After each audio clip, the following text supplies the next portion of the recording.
This is Hialeah at Heroes Con NC. Checking out Comic Hall Crew.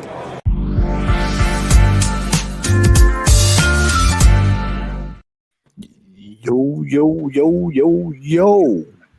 We are in the building. Shout out to everybody in the chat. The G-Man is kicking back, got his feet kicked up. He's put one in the can today. Good to see you today earlier, brother G-Man. I saw that heat that you was pushing out there. I saw that golden age goodness up there today. I saw it. Brother Hunter, what's up, my brother? Yes, we did. We went to the show today. We'll talk about that here in a little bit. And Master Don, what's going on, brother? Good to see you as well. And everybody on the panel, how's everybody doing? X, what's going on, brother? What's up? I can't call it. Puff, what's the word? What's going on, everybody? And my brother who started it off with me today, getting a plate of grits, scrambled eggs, and that bacon. They were cheese grits too, y'all. What's going on, folks? How y'all doing? Cheesy buttery grit. Oh my God, they were buttery with eggs and sausage and chicken. Yeah, man. And we had a great waiter. She was off the chain, man. She was really cool. All right, so fellas, y'all know what time it is. It is time to get right down to business. If I could find the damn drop. There we go. You must be out of your goddamn mind. But my prices are reasonable. What? Oh, there it go. There. All right, fellas. Let's get right down to it. Right out of the gate. Man, stop. I want y'all to look at read the description. Let's get some music here. Read the description. Yeah, but you read it. He said one of a kind Stanley signature by sketch, not the actual signature. The sketch.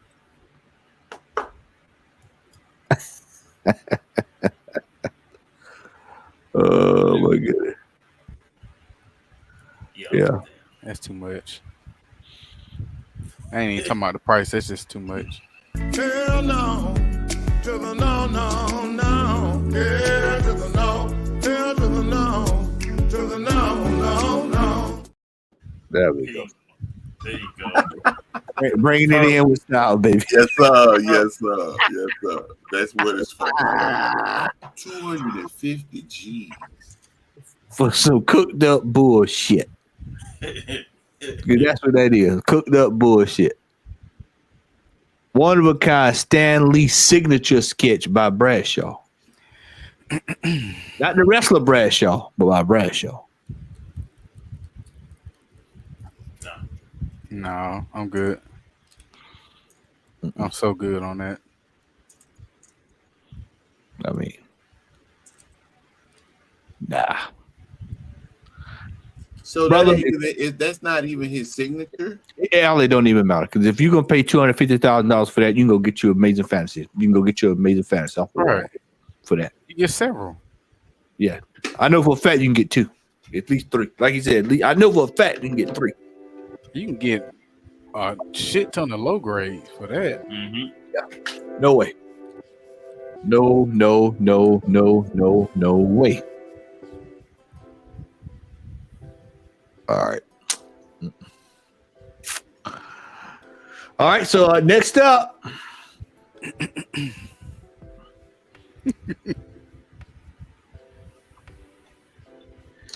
No, man. You got a copy of this, G man? Psycho killer. Jesus. This stuff don't make no sense, man. I don't know. Who would actually want to buy that though? Hey, man, it look like somebody Emotional damage. I love that. Hey, man, it looked like somebody in the 3rd grade drew it first and foremost. Second of all, who the heck is Zone Comics? Third of all, why would I want $4,000 for a sick, demented SOB like this dude? If you know about John Wayne Gacy, man, this dude was a depraved individual. So why in the blue hell would I want to pay $4,000 for a serial killer comic book? Yeah, That's ridiculous, right? Just burn it. I mean, folks be trying to sell everything. Man, what the description say? I want to see what kind of foolery they talking about. One of only 3. Don't nobody kill. Got a letter printed inside the front cover. Good. Nobody cares. Hey, y'all see that right there? Waldo for $200 shirt. Where's Waldo? Jesus Christ. Yeah, ain't nobody checking with no John Wayne Gacy, man. John Wayne Gacy, man, like for real. That's it. Hey, man, they mess around and they said that for $4,000, man. I got a blank variant Secret Invasion. I get somebody to draw Jeffrey Dahmer on. They said that for about 10 grand. Hey, I can draw it for you. Yeah, let go in together, man. I give you the book and we'll just split the proceeds. Gutter trash. We make up some kind of fantastic lie. Like Jeffrey Dahmer commissioned this book before he got killed in prison. One of a kind. by a black man. Yeah. Oh, for real, man. Like, people like, golly, bro. Oh, really? Yeah. Mm-hmm. He sure did. I saw with my own eyes as a free man. Right. They had the nerve to get that trumpet signal. Real, like, you look at this book, man, and it's like one of a kind. Right. There's a reason why there's only 3, because these books. What's going on, Brian? Yeah. Great film, cowboy. I mean, that's desperation. It reeks of desperation. And then they got a picture of John Wayne Gacy to show you how bad the sketch is. Like, look at it. Like, man, just go to the next one, please. This right here. This is sad. Hey, that's Tromaville's finest right there.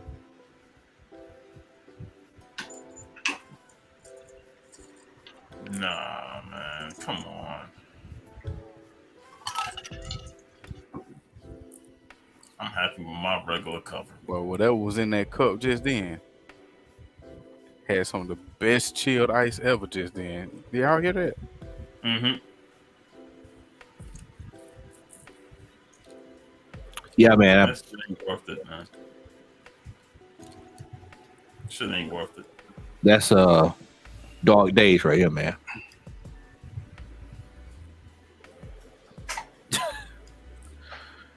Nope. And what? Because it's a platinum variant, it's supposed to be worth $2,000.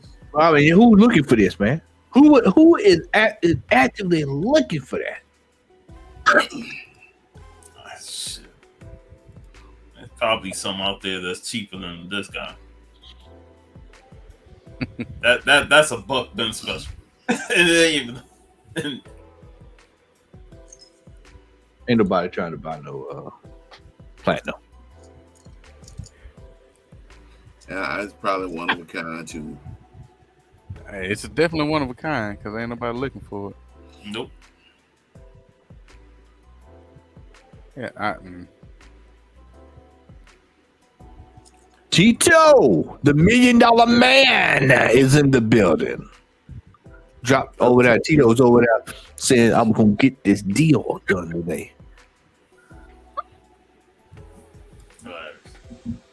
Good to see you today, brother. Yes, sir. All right, next up, here we go. Oh my God. Come on. Man, they had this no joke at the convention. It was a raw copy. I ain't no way, man. What's supposed to be? I guess the double pages or something.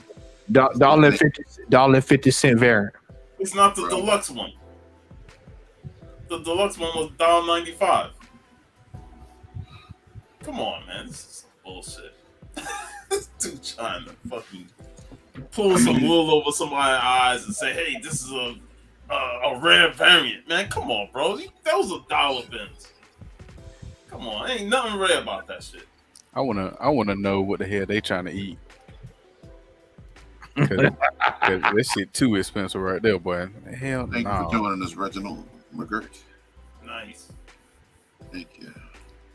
See, it ain't cool when you run into people at the show, and then they watch the live stream. Just great, man. They saw you at the show. And we appreciate that, brother. We appreciate that. Yeah, Carolina, what's up? I mean, $2K for that. You know what? Cable is praying that somebody don't, but he's putting his hands on Bishop, praying that he don't nobody buy his book. Said, Lord, please don't let nobody buy this $2,000 book. No, Hell no, boy. Ain't nobody. Man, ain't nobody looking for this book right in this condition that don't already have it. What's going on, Jeff? Yeah, so. Hey, what's the description on this one, man? What does it say? It says the $1.15 editions exist with the newsprint paper. All right, well, here you go. It'll be stupid. Uncanny X-Men 321 CGC 98 $1.50 variant version. Nah, man, that's a 50-cent book. Even at 9.8, it's 50 cents. I give them $3 tops based on the condition. But I'm giving them 50 cents, man. $2,000. 50 cents, man. 50 cents final offer.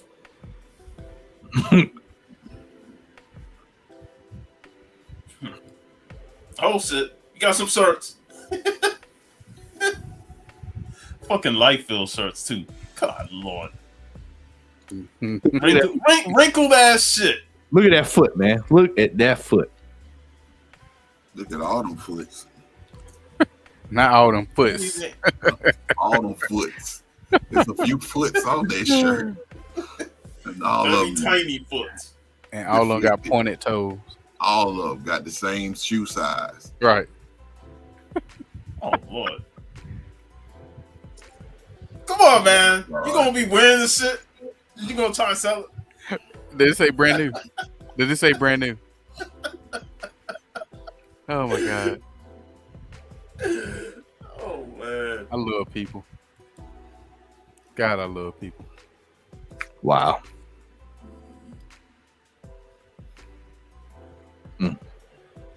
My. Look at the shoes. No barrel chest. No deal. 9 times. Yeah. All right. Yeah. Oh, we got some good ones. Don't worry. We got some good ones. Grizzle pits. Alpha Flight. God, man. 4,500. What? Man. Nope, y'all got it.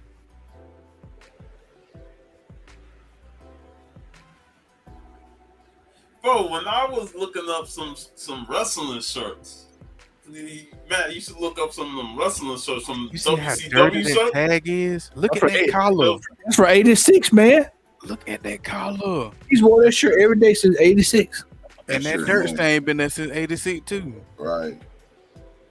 People be trying to Yeah. sell these shirts for high Man, they put prices, and nut- it's been used. Like, Can't put bro, a damn bit of soap on his neck ever or alcohol. Now this gonna fall in line with our show topic, and ain't nothing nostalgia about ring around the collar on the shirt that you done wore to death and back. Right. Nothing. Hell no, to the no, no, no. Yeah, to the no, hell to the no, to the no, no, no. Nope.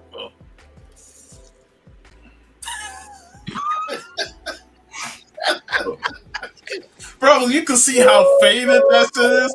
The colors, you got dark blue on top, light blue on bottom. Holy shit me.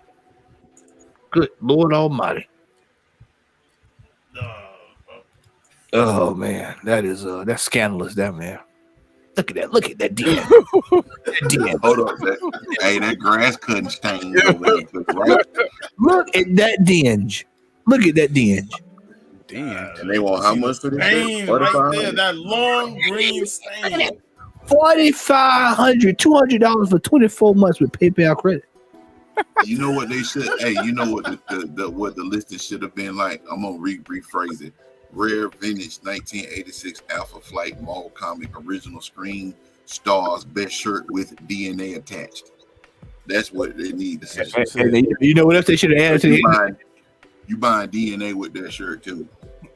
Yeah, this is Emotional damage. emotional damage, that boy. Hey, what's the shirt prices on the ones at the bottom? Look at that Black Panther. That's doo-doo, baby. Jesus Death's head. Look at the Death's head. $27.50. Man, what is going on here, man? Man, I think people get that the vintage term is loosely used nowadays, and people want to throw vintage just like they throw nostalgia. They want to throw that word on everything. Everything. Just like that Texas Pete, how they put that stuff on everything. They want to put the word vintage on, and it don't apply, man. Yeah, I mean, it's an old shirt. $4,500 for a t-shirt that you don't wore. Come on, bro. I didn't even know you wore that you wore out. Street dinge, man. Look at that. That's street dinge, bro. And I understand there's a market for it, but still, though, man, come on.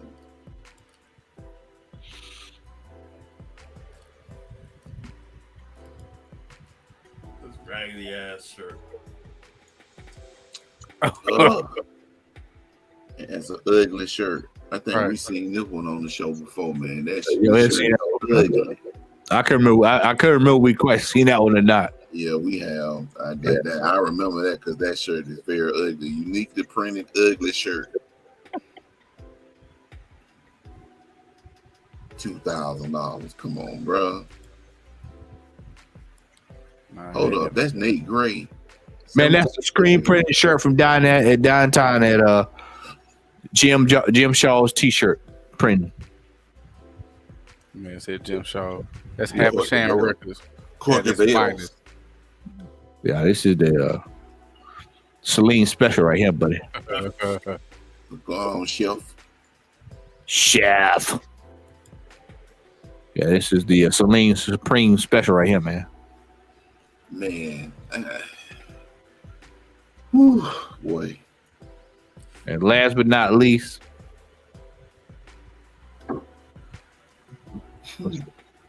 72 issues of Legion superheroes. Yeah. For $975. Oh man.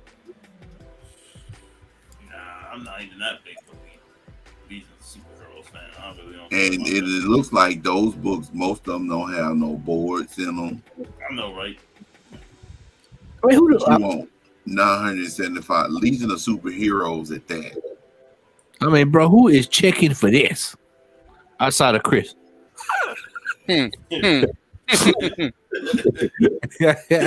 That ain't no dig, Chris. You just like DC stuff. Chris didn't like that kind of stuff, yeah. But Chris knew what I meant. Even Chris was like, "Come on, these ain't bag of boys. They looking all raggedy on his Right. raggedy ass." I can hear right now. I can hear Chris right now. Man, get this shit off my screen. Yeah, that's a no-go right there, man. Yeah, that's straight slop, man. My thing is with this book, this picture right here, right? If you're gonna try to convince somebody that this is worth $975, at least make it presentable. Exactly. Why would you try to sell a car and you got bird doo-doo all over it, trying to get the highest value for it when it look dirty is all I get, man? That don't make sense, man. And this is why we do the segment, y'all. This is why we do the segment. You trying to add logic to illogical people? Hey man, but it just like look at the picture. You trying to that's 972 comics. Hold on, what's a calculator? I just looked at that. Yeah, 72 times, yeah, exactly. You called it about 50 cents times 72. That's what the real price should be.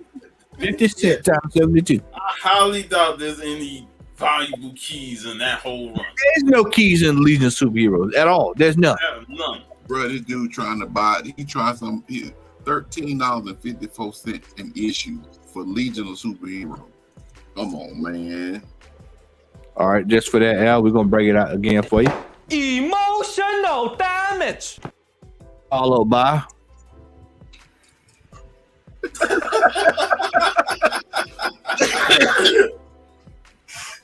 Bro, that is scandalous, man. Yep. Scandalous, and exactly, Carolina. People are crazy as hell. Next up.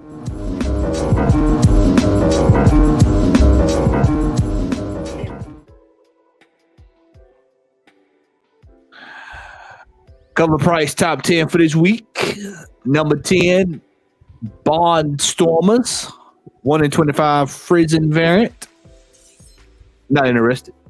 Number 9, My Little Pony.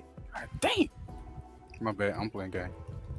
1 out of 10. 1 in 10 variant. Just Suda is $70. Remo might be interested, but I'm not interested. Hulk Annual number 1. Not interested. Number 7. Now, Al, I saw this book today selling.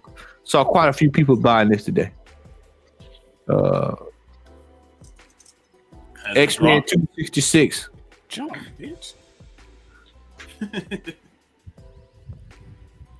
So this is starting to move and groove again. Number 6, Dr. Aphra. Number 33. man, I'm sitting here talking. I know that Electra. Hey, but go back to number 7 right quick. Yeah. The whole thing with this book right here, man, people say what they want to say, and you can agree to disagree with me, but this is not the first appearance of Gambit in a comic book. It's that Marvel X-Men Annual 14.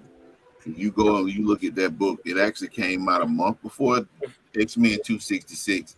And in that book, it's got several pages of Gambit in like the living room of the X-Mansion with all the rest of the X-Men. And he has several lines of dialogue in that book. This book is not the first appearance. If you want to go publication-wise, it's not the first appearance of Gambit. That X-Men Annual 14 is. People All right. want this book for the cover more. Number 5, Electra the movie. All because she's supposed to be in Deadpool 3. for like 3 minutes. All right, y'all. We wearing him out tonight, man. Hell no, to the no, no, no, yeah. No. If you buy this book right here, buddy, feel quite sorry for you. Number 4 would not leave the list. This book would not leave the list. Spider-Man number 7. Number 3. There it is. Yep.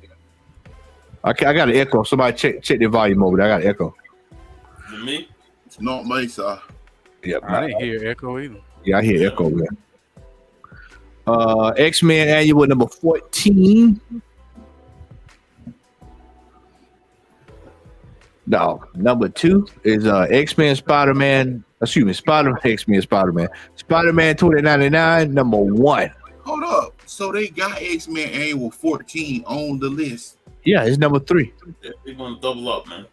Have both of them on the list. Don't try to understand it. Yeah. I'm sorry.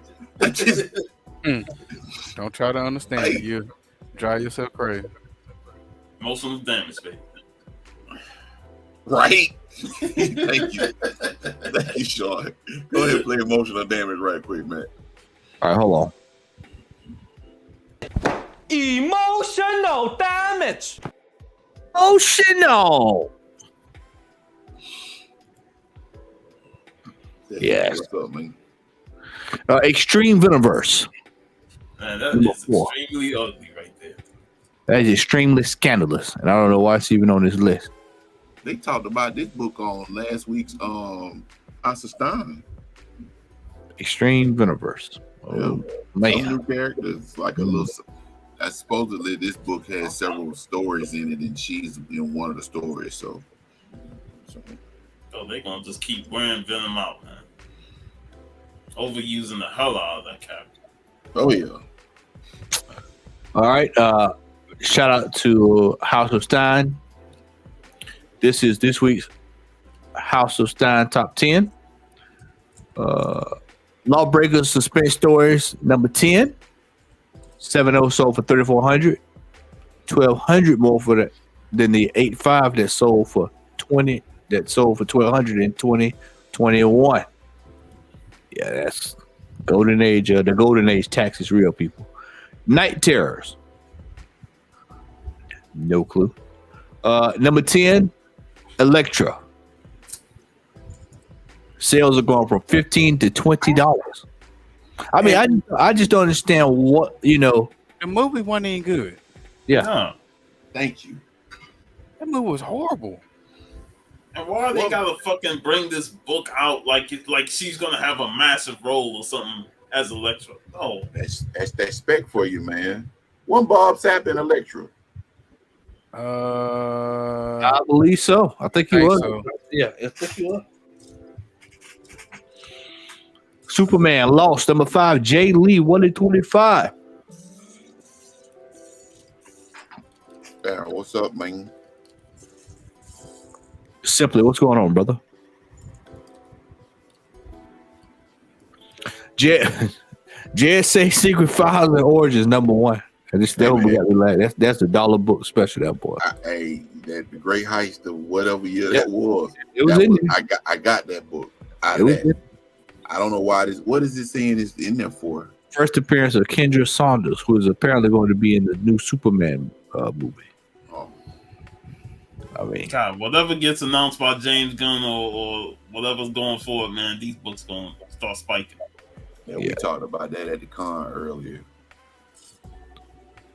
Gene Simmons Dominatrix number 1. Right, Jeff. Yeah, we did, Dave. We're gonna talk about it. That's the Elisner 1 in 10 variant. I'm sure at some point I probably passed this up in the box. Just never noticed it. Number 6, Barnstormers. Number 1, Fritzen 1 in 25 variant. Fritzen's books are all starting to look the same. Yeah, I'm kind of. I like her style, but it's too much of the same stuff. Yeah, starting to. Same poses and all that. Sound like Momoko.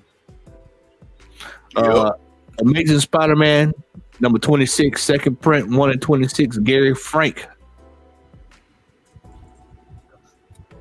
No. Number 4, we talked about this at breakfast this morning, there with Brother Cowan. If you're watching, brother, shout out to you. Brave in the Bold 57, first appearance of Metamorpho, the Element Man. Yep, these are all time. These books, I mean, 300, 180, 575, 650, 1200, all time highs. If anybody's interested, please, I have 2 that's ready to go. Ready to go. Plug. I don't know about that dominatrix. It looks That's like old it boy. might be That came out. Probably in the 90s, back when he was doing Dawn and stuff. Yeah, because it's a Joseph Michael Lisner. So yeah. David Hunter got the Teddy Long, Ron Simmons package right there. Hey, what's up, Life for 2 YouTubers? What's up, Life? afternoon, evening. Harley Quinn screws up the DC Universe number 5. We know that is the homage to that's homage, ain't it? Ain't that an homage cover? The Spider-Man, Superman. Yeah, From the 70s.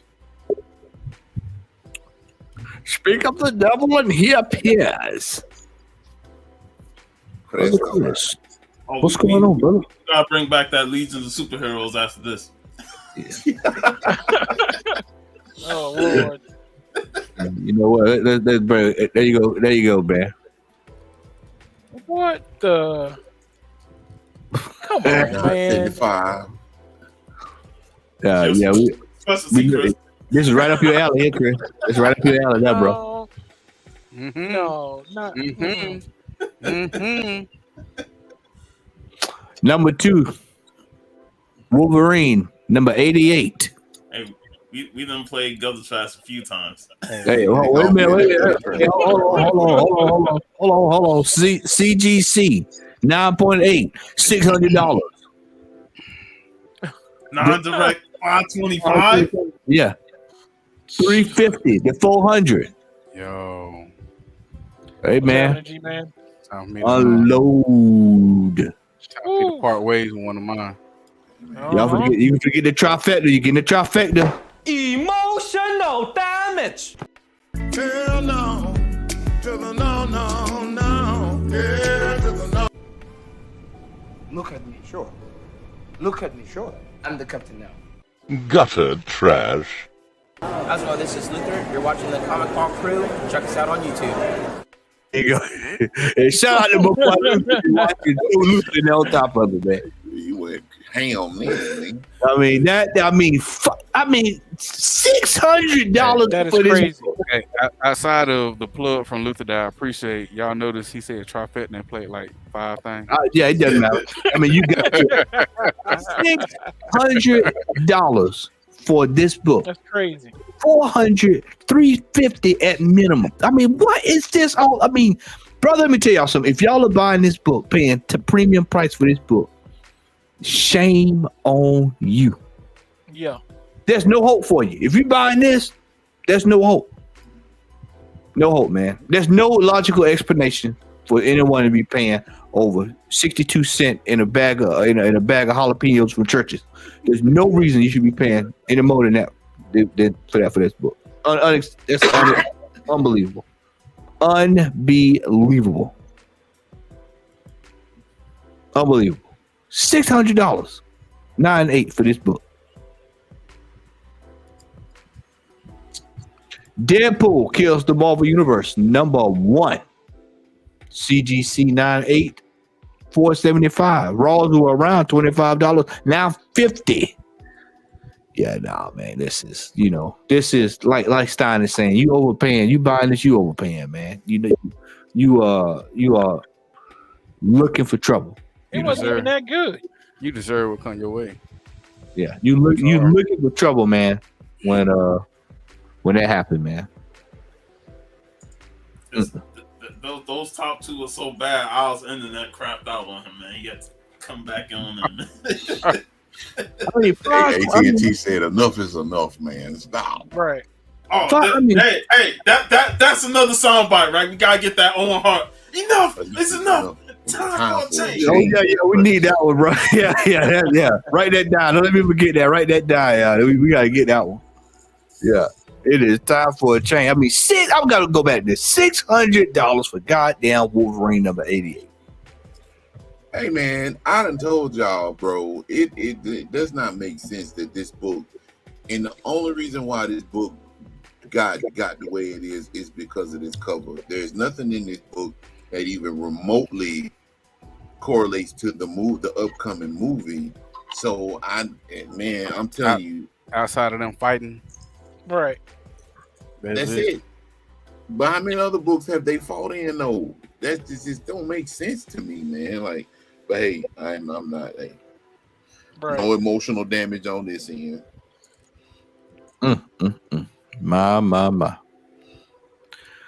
Well, let's open the floor up here.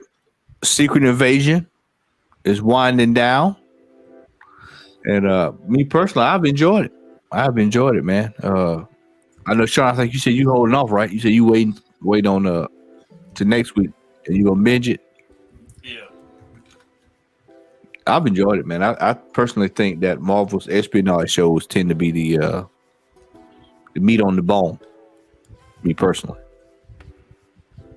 I mean, when they talk about I hate to say real life situation, but you know what I'm saying. I mean, they talking about shit that goes against the grain, then it's always better. Except for when they try all this woke shit, you know. Just put out good content and everybody be happy. So, Right. What's going on, Kenny? Kenny be in the building. Man, I like it. My thing is that everything can't be pew pew and Right. Joker turning over trucks and kicking holes in people and all this kind of stuff. Like, you gotta have a balance, man. Like, for real. And it's crazy, man, because I personally, if you're familiar with the MCU shows, you should already know it. There's a formula behind 75 to 80% of their shows. The shows typically start off slow, and then they have a slow burn where they start building up to when they get to about the 4th episode, but they ain't got like 2 episodes left. Right. They're gonna hit you in the chest, they're gonna Johnny Cage nut punch you, they're gonna do all that stuff within the last 2.5, 3 episodes. Yeah. That way they can send the show off and be like, okay, well, we did what we supposed to do in them 6 episodes. We're gonna leave y'all hanging for the next episode, meaning the next show. Without giving out any spoilers, with respect to anybody that haven't seen it, they're actually doing a pretty good job, in my opinion, in terms of making things work in the show that would have not been able to work because of comic book canon. And I think it's pretty good. They're actually harkening back to certain MCU properties. Not to spoil anything, but they've actually referenced Iron Man 3 of all movies. Right. in Secret Invasion, but it's worked. It actually makes sense. So, you know, people are gonna always be in a position where they're not gonna like things, and I'm not gonna get off on a tangent because we're not talking about this evening. But I just think so many people, man, have gotten so spoiled. I'm just seeing Brian's comments. I have some paint you can wash dry before you binge watch it. What the fuck? Whoa. Wow. That's harsh. What show is he Very watching? harsh. What in the world are you watching? Whoa. Bro, that's harsh, brother. Man. I like it. Especially the last episode was good. Yeah, nah.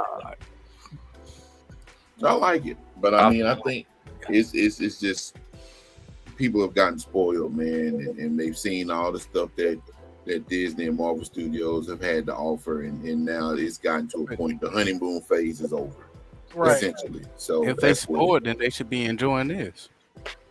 Yeah, in my opinion, because this is better than most of the stuff that's been out lately. I think so. I think people just want to hate and shit on anything. Yeah. Marvel. Even if the show is good, they just want to hate on it just so they can get clicks on their pages. Right. Yeah. I mean, I'm sorry if it ain't boosting up your book or nothing like that, but I mean, it's a good show. Right, it is. Yeah, Chris, what's your thoughts on it, bro? I mean, I'm just like Sean said, you know, the hate is what it, because the show is actually really good. You know, they took everything they'd learned, they kept up with, you know, what they did in Winter Soldier with that whole spy aspect, showing that you can actually make a superhero comic book movie or show without there being, people like Al said, pew pewing left and right, buildings getting blown up, and shiny bright costumes and spandex. Like, you can still do a comic book oriented show without all of that. What's up, Eric Brooks, little brother? I had to say it, man. Look at Rico camera, boy. Rico there and he got that in Oppenheimer type stuff over there, man. Look at it. Hey, what I miss? Oh, but hold on, I'll show you what you missed. Oh man. Oh, I'll show you what you missed. I'm sorry, y'all. I'm sorry. What you missed? Oh, you good? You good? Yeah. Hold on, we're gonna show you what you missed, brother. Let me get it right here. Let me find it. We're gonna blow that up right quick. Let's get it lined up for Brother Rico. We know. He said, "The hell with all these black keys. I got something for you, brother. We'll get these Legion superhero for $975." Oh my goodness. That's what you're missing all right there, man. The hell with a Lobo. You said hell with Lobo. What that? Oh how much they want for this? $975 for all this, man. Oh my God. And I did the math, so the guy wants $13.51 per issue On some dusty jeans. Oh man. because it's 72 books. I ain't seen those dusty ass jeans. Oh man. Actual retail price $350. Hey, but look at the spine roll on that book. Man, that's like it's trying to curl up and roll away. That is skate or die type stuff right there, man. Skate or die. Yeah, that brother took out a bad loan from somebody. Yeah, That man. boy just like, I don't want to be here no more. I'm gonna roll out. That is Pioneer credit right now, boy. That's what right. it is. He owed the Samoan mafia. That's Yeah, that's what I'm saying. He owes somebody some money. They need This to man like, I said need my money Pioneer now. credit. Yeah, that is good. Oh my God. Cherry Street. Shout out to Macon, Georgia. Are there Emotional damage. any keys in this one? No. I doubt it. No, that's not. Wow. Seeing how he didn't start with number one when showing off his 72 That's a good point. issues. Wow. Yeah. Various If they want number one, I got it. It's randomly in one of these boxes over here. Hey, If they want to complete the run. Hey Al, what you call that? That's the audacity of hope, bro. That's it. That's it, bro. That's the Yeah. Oh, Yeah, that is it, man. Yeah, Pioneer credit, baby. If you know, if you know, you know. If you know, you know.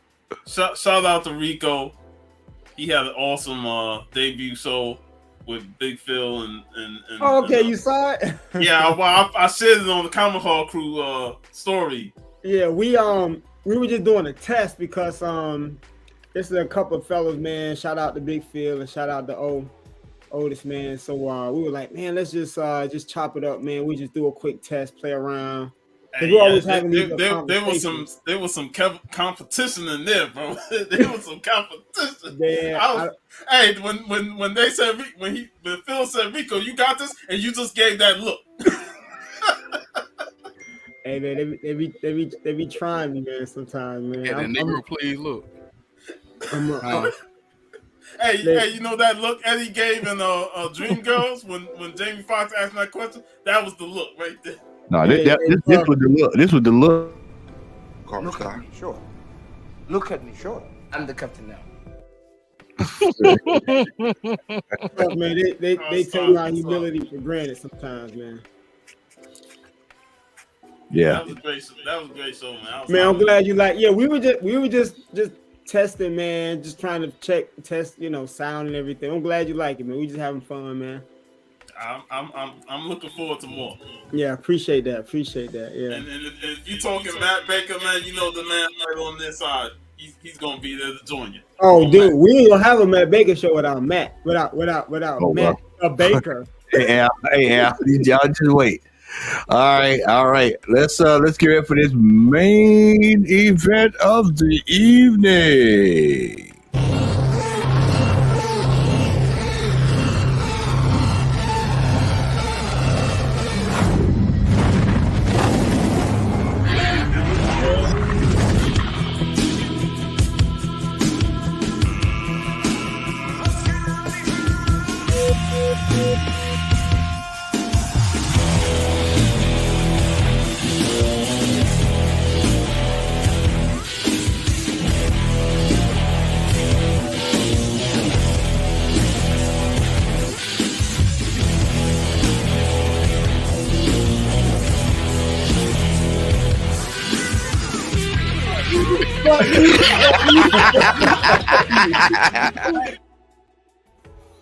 All right.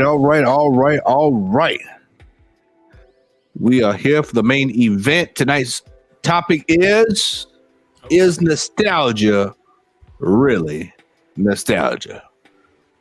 Brother Al, aka Dusty Brick, I'm gonna let you take it away, my friend. Thank you, sir. Tonight's episode is hopefully be a lively discussion. Like Matt said, the title is nostalgia. Is nostalgia really nostalgia? I want to start off this whole segment with just running a couple of ads from our youth. So without further ado, let me get to it. We are conquerors. No one is like us. Only we have the right to be called by the name. Only we have the right to wear this symbol. Or this symbol. Only we are Autobots and Decepticons. Good versus evil. And only we have the right to be called the Transformers. The Transformers. Only the Transformers are real Transformers, each sold separately from Hasbro. All right.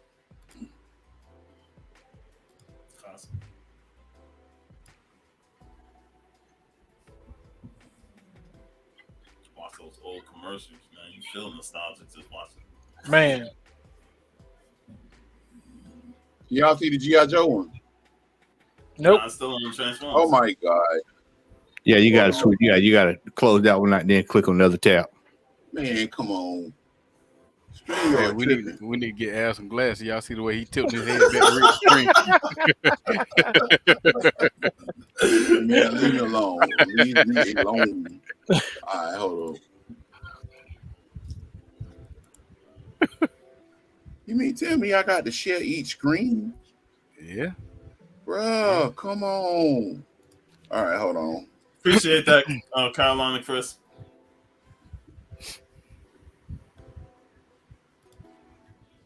All right, looks like that's what I'm gonna have to do. Hold on. That sounded shots fired at GoBots. Man. Hey man. Hold on.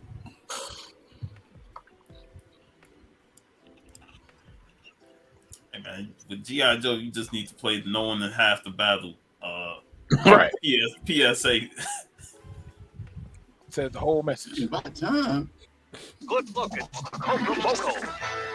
Joe's got trouble. He's got it bad. Coco's got a bubble and it's up in hand. Coco's loaded for action. It's the new Cobra Commander, Cobra! But Joe's coming back with the G.I. Joe Slam. On the run for gun. G.I. Joe Slam. It's out back in Crazyland. It's got a 4-cannon gun that can swivel to face the enemy. G.I. Joe, American hero. Live the adventure of G.I. Joe. Cobra Pogo, G.I. Joe Slam, and figures sold separately. Go, Joe. Okay. We now return to the real Ghostbusters. Hey, that was your part of the video right there. Oh, Hey, but I was gonna play a couple of man. I ain't finna go through sharing all that crap. But anyway, Hey man, that crap was nostalgia, Al. It's not our fault. The word crap was loosely. I mean, I don't really think it's crap, but you get what I'm saying, man. yeah. But hey, we begged our parents to buy us that stuff, man. yeah, we did. Now let me ask y'all a question: are there certain like commercials that you watch now that you watched in your youth that gives you like that feeling like you were a kid again? Shit. I don't even really watch commercials anymore. Okay, that's fair. I had a tape that had all the old commercials of like Saturday morning stuff. Mm-hmm. And it's funny how they just promoted the hell out of all those action figures for all those shows. Man. You know, they really want our parents to spend money on them toys. That was a pogo, Donnie. You know, G.I. Joe, man, they had a whole buttload of like the vehicles and stuff. You know, nostalgia, man. Well, I ain't gonna jump the gun. Basically, I'm gonna go ahead and start off with this little ticker here. So, what is nostalgia? All right. So, the Google definition of nostalgia says a sentimental longing or wistful affection for the past, typically for a period or place with happy personal associations. And then there's another meaning that says nostalgia is a feeling, a powerful feeling. It provides us with a sense of happiness and sentimental longing when we think about a fond memory from our past. Often, when we reflect on old memories, it could boost our mood and reduce stress. I didn't know that was the case, but that's what nostalgia, the definition is. So I got some questions I'm gonna ask the panel. I want each one of y'all to answer these questions as best as y'all can. So the second question is a two-part question, and we'll start with you, man, and we'll go all the way down. What makes something nostalgic in your opinion? And then number two, B, what makes something nostalgic to you? Nostalgic to me, man, will be something like a in my eyes would be like something I grew up with, like Ninja Turtles. You see a certain figure that you remember, you were in second grade, third grade, or you remember old, Christmas mornings opening up and just kind of going through those Transformers, and you remember opening, looking in the package, and you remember they used to have the stats of each Transformer, cards and the stuff. cards and stuff like that. That's nostalgia. that's nostalgia. I think today we get lost in nostalgia, where we try to find stuff and make it be nostalgia, as opposed to stuff that is actually nostalgia. Our generation is, we've seen it all, and so it's like I'll give you a good example. It's like when you go to when you see something, it's like, well, why are they re-releasing that? It's like 8 versions of it out already. Like Star Wars. Star Wars is a good example. You got like 50,000 versions of Star Wars. Every time you look up, hey, we're gonna release the version. We took out the no, and we're gonna add the no back in. Well, you've already done that. There's nothing nostalgic about that. You look at Michael Bay touching Transformers. I mean, it's cool to see some parts of Transformers, but that's nothing nostalgic about that at all. Nothing. No. Okay. You look at a couple of the early G.I. Joe movies, especially that second one. Mm-hmm. There was nothing nostalgic about that at all.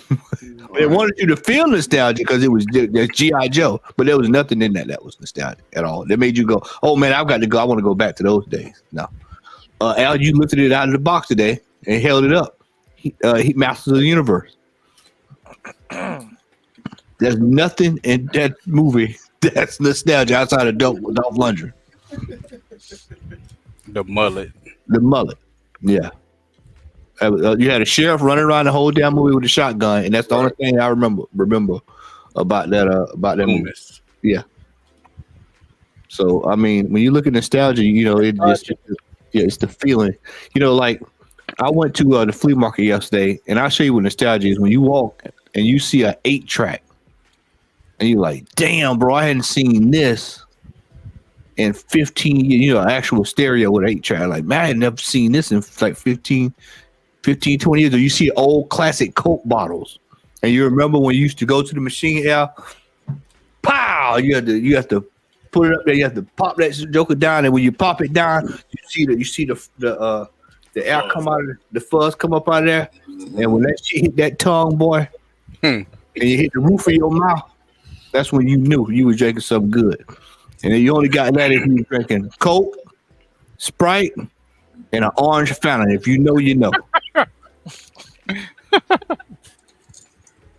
with a 2-piece box. Wow. He did throw the chicken. Wow. Wow. If you know, you know. He threw the chicken in there too. Shoot, dog. Sean, what about you, man? I mean, what's something nostalgic? It's basically just how you feel about something from your past, or your childhood, or what you grew up with, and the toys, Christmas time, family, and to me that makes me nostalgic when I watch old family videos.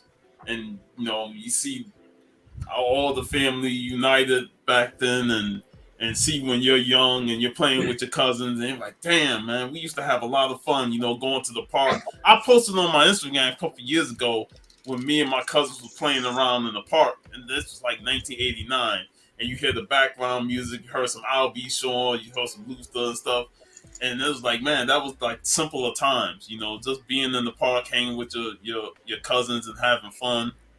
And just playing the old toys that we used to play. Like we had those pop toys. We just hit the button and the balls run around. There's like ball hockey or something like that. I'm like, shit, I ain't seen that in forever. And it's like you start to get that nostalgic feeling of your childhood and what you played with and what you remember, or you barely remember that at all.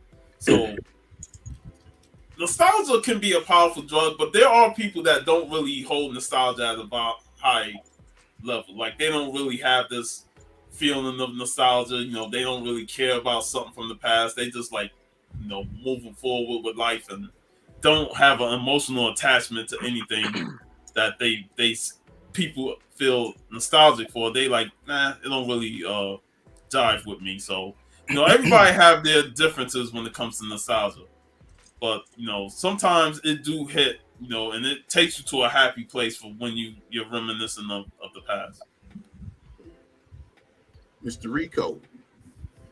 Yeah, I like what Puff said, man. I like the way when he said it's kind of like a hit, man. It's I guess I would say it's like a present day experience that takes me back to a moment in time, right, that I am emotionally connected to, like a memory.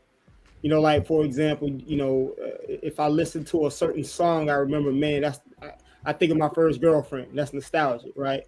Or if I see a commercial, I think about that. I think about that first toy. That, like, I remember every time I see a Michael Jackson jacket, that's nostalgic to me, because not only is it something that brings back a special memory, but it's something that is special to me and my mom, because I remember going to the mall when I was a kid and asking her for that jacket, and she was like, son, I can't afford that jacket. And knowing how hard my mom worked, I didn't even press the issue, right? I get home, my mom calls me into the room, and she says, she pulls out this bag, she pulls out the Michael Jackson jacket. Yeah. So that's nostalgia to me, because it's more than just the jacket, it's the memory, it's the experience, it's the connection, and so, I think you said something, Al. I think what's happening is we're trying to fabricate nostalgia. We're trying to create like this term artificial intelligence. We're trying to create artificial nostalgia, because it's a way to monetize our feelings now. It's a way to kind of, make us go buy something, but not necessarily remind us of how it made us really feel. Right. You know what I'm saying? Just go buy it, regardless of how it made you feel. Just go buy it. And we see that in Marvel movies now, and I think it's kind of disheartening where you have, like, think about some of the things you hear directors and writers say. They say, well, we need to kind of move these stories forward. They don't have to be connected to the original source material. They don't have to look exactly like the way they did in the actual comics. We can make Luke Cage from, I don't know, Tallahassee now, because we got to move forward. We got to be innovative. Right. But what you do is you take away from the very thing that allowed me to connect to that character, because you're too busy trying to appeal to modern day sentiment, to how you want to try to ingratiate everyone else into the story, but you completely leave out the people that are the ones that are really invested emotionally into the story. It's kind of like you see, and we're not going to say any names, but it's like a certain product that came out, a certain product that did a certain thing where they completely kicked their base they say, we don't care about you, in order to try to reach somebody else. And that's what ends up happening. They forget the retention that's been built over time, the community that's been built over time, just for the fact of saying, well, let's just move it forward. So I think they're fabricating nostalgia now. It's a way to monetize our feelings and our emotions instead of really allow us to get back into feeling the way we felt when it first came out. Or Like or that. can I just throw something onto that though? Sure. Because he's talking about with the money side of things. They are monetizing it, but it's more so they know that we will feel a certain kind of way about it because that's our childhood, right? But it's also creating a bonding experience with our other loved ones. So like me and Junior, for instance, stuff that I love, he loves, and that's just something that he and I had together, and it's based off of my nostalgia, and then it turns into his nostalgia, and it'll just keep going and going and going. You know what I'm saying? So it's they are geared, they're milking us with bad good intentions, if that makes sense. I You see know what what you're I'm saying. saying? Yeah, I see Yeah. what you're saying. You Yeah, know, it's like, go ahead. that's a good point, X. So what you're saying is it's like if I'm, let's say, I'm connected to a certain character, and let's say they say, well, we're gonna change this character to kind of fit to how young people could probably connect to him, right? So we're gonna do our best to try to, tap into how we grew up and how we were emotionally connected, but we want to try to make sure we kind of maybe change the vernacular, maybe, some And, aesthetics in and we order want to to, stick around longer too. right, in order to peel. Yeah, Right. I see what you're saying. Yeah. Because look at Luke Cage. Like when we were watching Luke Cage, right? When they showed him in the old school outfit, even though it was for a split second, That we was got nostalgia. excited. You know what I'm Yeah. saying? That Yeah. was that nostalgia, and it was just a throwaway joke for them. Right. But if we watching it like in bring up Junior again, when we were watching it together, he saw me get excited here, like, what was that for? And I showed him, I was like, hey, this is what he used to Used to look. wear. Yeah. And he was like, oh, okay, all right, cool. Now he said it makes sense now. Yeah. Yeah. Just little stuff Right. like that. You know what I Yeah. mean? Yeah. But I'm okay with the evolution of a character though. I understand that in 2023 a character shouldn't necessarily be wearing, like, I don't want to see, you know, you know, Captain America wearing those boots he wore, in the Right. Buccaneer boots. I don't want to see them boots, you know what I'm Right. saying? So I understand, like, you got to make it somewhat, line up with how things look and feel today. But I just feel like when they're making some serious changes to the aesthetic of the character, the character doesn't even look or Right. talk or walk Right. like the original character. Like Taskmaster. Yeah, that's Yeah. a good example. Yeah. Chris? I think nostalgia is memories, it's time travel, and it's also a double-edged sword. We find the things that are nostalgic to us are individual, like Puff said. It's all down to the individual person. But then, your memories that are invoked by that object, like with the Michael Jackson jacket that Rico was talking about. Transformers for Matt, seeing original TMNT, action figures and stuff like that. Walking through a flea market and basically seeing what you wished, the Toys R Us catalog on the wall that you wished was your room.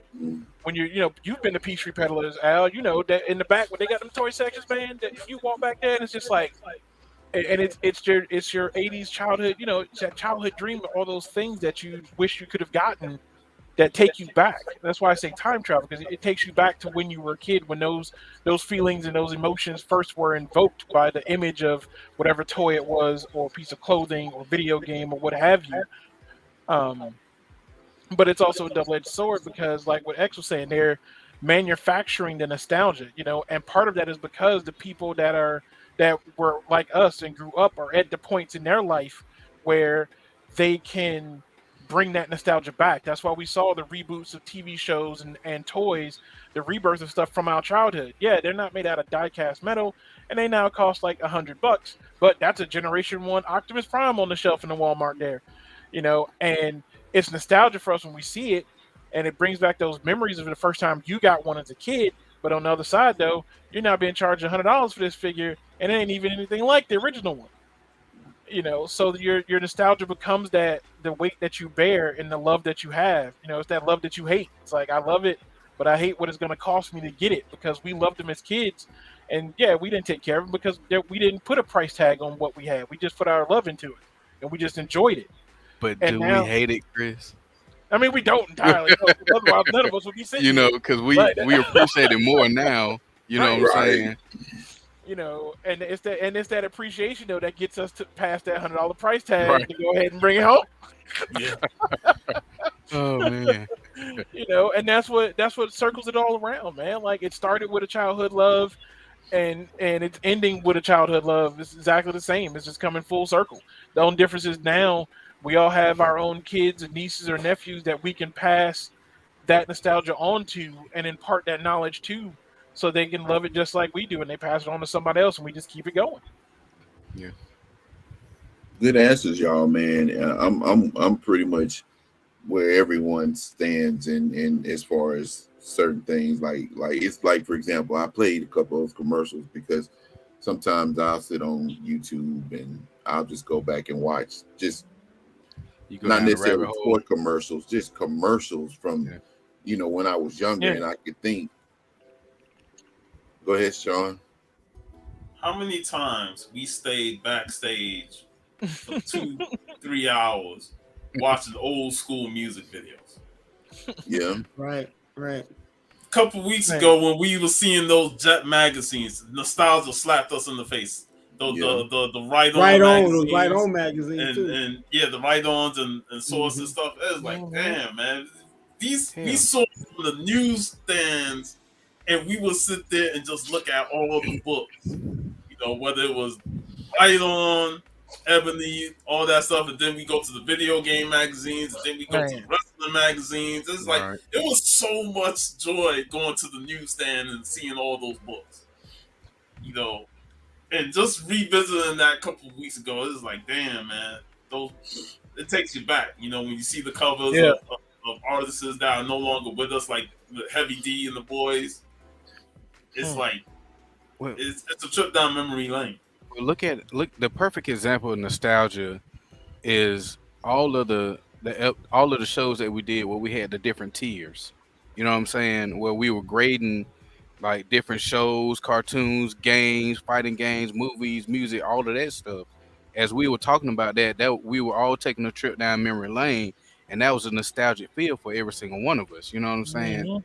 So it's always like, it's not necessarily like, to me, like, nostalgia isn't something that's necessarily has to do with money spent, but time periods. You know what I'm saying? Like, Right. when we could drive past a specific spot in Macon, Georgia, right? Like, if I drive down Gray Highway, I can look to the left and I see where Central Park used to be. That memory is nostalgic to me.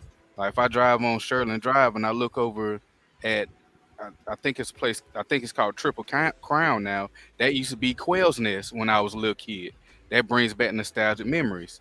Every time I drive on Eisenhower and I look over to the left and I see the little flea market, whatever it is right there, or now it's a college, that used to be Toys R Us. So that brings back all those nostalgic feels.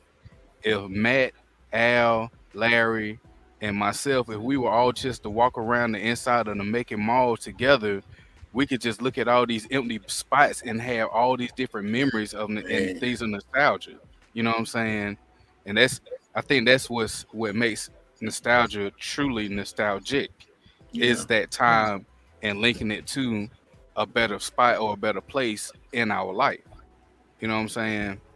Like, if Matt and I were to go to St. Peter Clay right now, as small as that school is, because we're grown men now, we can walk through that place and have so many memories. Whether we were getting whooped by teachers, getting scolded by teachers, me getting us in trouble because I'm sitting here saying stupid shit to the principal, who's gonna get all of us in trouble. All of that stuff is nostalgic to us, you know. If I go to the old side of the mall and I walk in where Eckers used to be, I think about Aladdin's Castle. Me and Al being there, you know what I'm saying? That's nostalgic times. Knowing that we can walk right around the corner across from outside of Sears to get McDonald's. All of that is nostalgia to me, and it's not necessarily a penny spent, it's just precious memories. You know what I'm saying? Precious memory from an awesome time in our lives. When I get a serious craving for What the? something I want to eat. That look like Flat Larry. I need some cheese, tomatoes, and olives, and maybe even some meat. I need some pizza, pizza, pizza, pizza, pizza, pizza. Every time I want that pizza, pizza, pizza, pizza, pizza, pizza, I go to David's Pizza. David's Pizza, 209. Why he played that, y'all? I have no idea because they played playing that. The reason I played this, these old commercials when you grew up as a kid and you used to see stuff. If I can find a Wayne's Auto Sale commercial, man, that's the first time I seen that. I ain't never seen that before in my life. Wayne's Auto Sale, Don Stammer, Don Stammers, if y'all think. You down there? No, it was Tom Stammers. Tom Stammers, yeah, Tom Stammers. These old commercials. Famous Dusty Rhodes bringing it to your factory direct. Tell them, Dream, tell them. The American Dream never lied to you. We can't lie to you. We can't beat it. Awesome's the word. When the Russians can't put a spaceship on the moon, that ain't awesome. Awesome is America. Awesome is Tom Stammers. Awesome is ideals. And if you can't deal with us, then we gonna come deal with you. And you don't want that mess around your house, because we gonna knock you out. Don't get me. No, Dusty Rhodes is a legend, bro. What did we just watch? He had Tom Stammers had a dealership here in Georgia, man. And he used to always Dusty Rhodes used to be like a spokesperson for him. Man. It's crazy. But yeah, man. As far as it goes, the nostalgia thing, that Davis Pizza thing was on YouTube. Like, I'm not Facebook. Yeah, it's been a meme for a minute. But here you go, Al. Look, hold on. I can't believe you say you can find anything on the internet, man. I cannot believe what I just found. Oh my Lord. Lord. I got it. Oh no. Oh no. Fill out your taxes. Remember, I don't get you in the teeth. I put you to ride. We finance your car for you. Just a minute, bad For those who don't know, we grew up watching this. Bring your W-2 form on down here to the real Wayne. Let me finance your car for you. I fill out your return. Don't send you nowhere else. Ride today, ride today, ride today. The real Wayne, Wayne's Auto Sales, Macon, Georgia. I got it. I don't believe this is on YouTube. Wow. You uploaded this. For your down payment. Ride today. We fill out your return. 82 Prelude. Use your W-2. 84 Tornado. I was just about to say that a tornado. I was literally about to say that a tornado. Use your W-2 form for your down payment at Wings. We finance, no credit check. Use your W-2. Use your W-2. Use your W-2 Guarantee form he ain't at wearing Wings. that suit nowadays. Hey, you know what's nostalgic?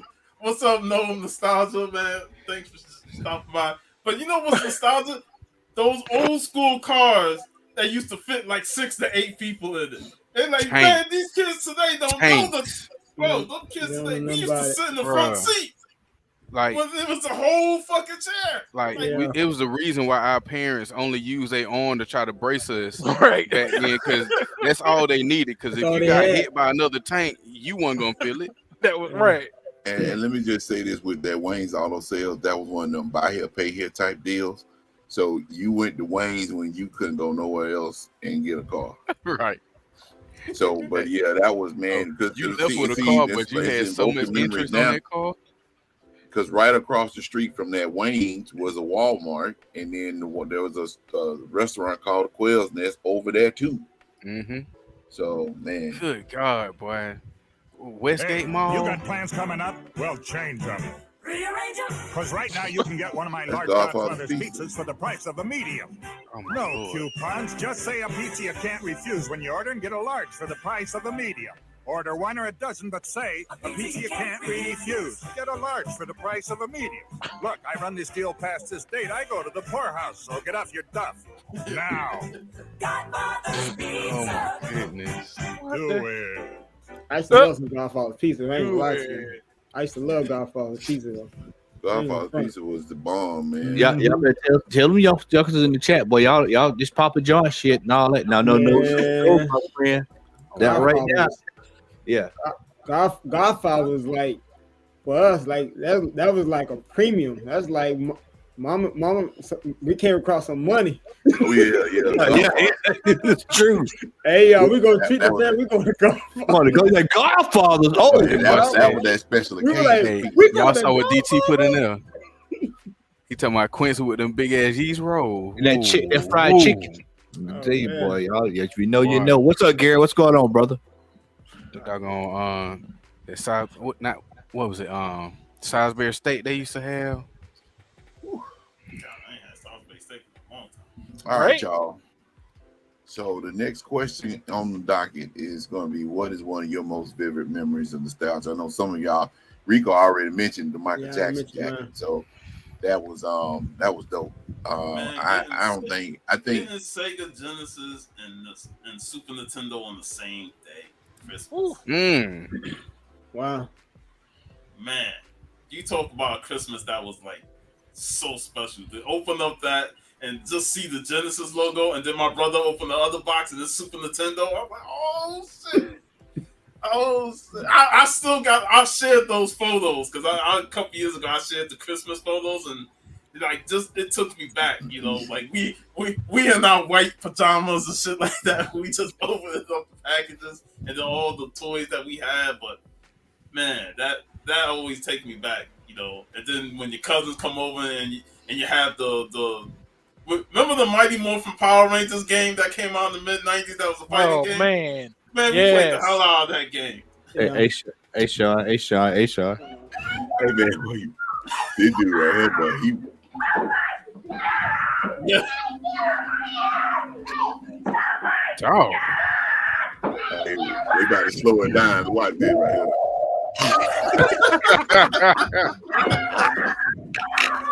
That little girl better move. Man, she gonna catch a boat.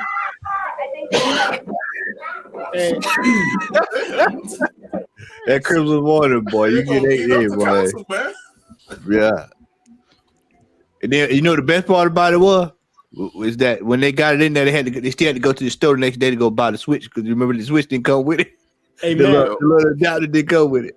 Hey man, I'm about to send you a photo. All right. I'm about to show y'all my nostalgia moment. About to send you a photo. X, what's yours? What's your most vivid memory of nostalgia that you can think of? Well, so mine is actually it's sentimental nostalgia. Whenever I talk to people and they always talk about their first time they held their son or their daughter or anything like that, I always get nostalgia and think about the first time I held Junior. So it's always gonna be ongoing. Like, Junior 18, and it still feel like yesterday when I held him for the first time. So whenever I have that discussion with people, it's like that memory comes back right then and there. So that's my nostalgia moment. Rico, what you sent it? You sent it to cell phone IG? What you sent it to? Nah, man, I'm about to say it didn't load, but all right, y'all gonna laugh at me, but I gotta share so we come out nostalgia. You ain't got no Gumby, do you? Yeah, hit shot spring. You ain't got no hot rod no I ain't gonna lie to you. I had a Gumby. Chris, how about you, man? Man? If I told you I ain't had a Gumby. Mine is probably G.I. Joe. My oldest brother is 2 years older than me, so it was always me and him whenever we got toys at Christmas and had fun and hung out and everything. So he was Cobra and I was G.I. Joe. And I have this vivid memory of our childhood when me and him were playing in one of the houses we lived in. Had this huge, it was back when houses were built to have a living room and a day room. And so they were connected. So we would be in the middle in the archway, and Cobra would be, his Cobra base would be in the day room, and G.I. Joe's base for me would be in the living room, and we would be sitting there, and we'd be just stretched out on the floor. What kind of mansion you grew up in? 30, 40 G.I. Joe figures, 30, 40 Cobra figures, and we just going at it. Just, all out war with G.I. Joe and Cobra in the living room. Just my boy said he got an archway in the house. Whoa. Hey, What in the Zamunga did you come from? Hey Rico, put that in the hall group, Rico. Hey, X, don't forget the photo he shared of the black exploitation of his dad, man.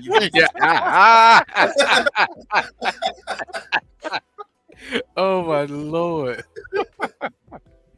Lord. All right, y'all, don't laugh at me now. Uh-oh. You can't tell us not to laugh because we instantly gonna laugh.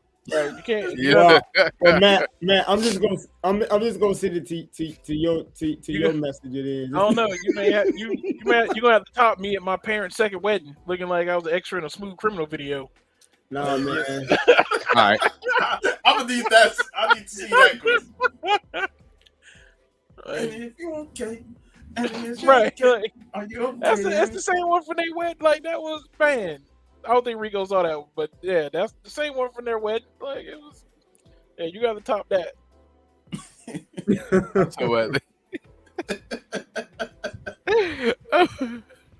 They were just like rain bears and everything. Usher's at the prom. Right? Shoot, oh my Lord. Hey, I'm gonna throw mine in there right quick, man. I think one of my most vivid memories of childhood, man, was one day my mom and dad went to JCPenney and they bought us it was a Tuesday. I don't know what the year was, but whatever it was, I remember it was a Tuesday. And they went to JCPenney, man. They bought us a Sega Genesis. I think I mentioned this on the show before. And man, I'm talking about like I don't even remember, man. I think I passed out like in my mind. And I woke up and I passed out again because we had been asking for one and they didn't give us one. Golly, you ain't get crazy. out. No, I'm just saying for real. they didn't. Whoa. Oh, hey, I'm sorry. My boy cheesy, boy. Hey, but let me tell y'all emotional damage. But I want y'all to pay very close attention to this jacket. Oh. Now, if y'all remember, there was two different versions. There was one where the zippers didn't come off the sleeves. Jesus Christ. So if you notice, I had the authentic. That's it, man. You would turn it into a vest. That's right. And I had the he had the real one. Yeah. And I had the zippers in the back. Christ. But let me but real talk though. When X said what he said about his son, the reason why this jacket is so important. My mom passed away about 1.5 years ago.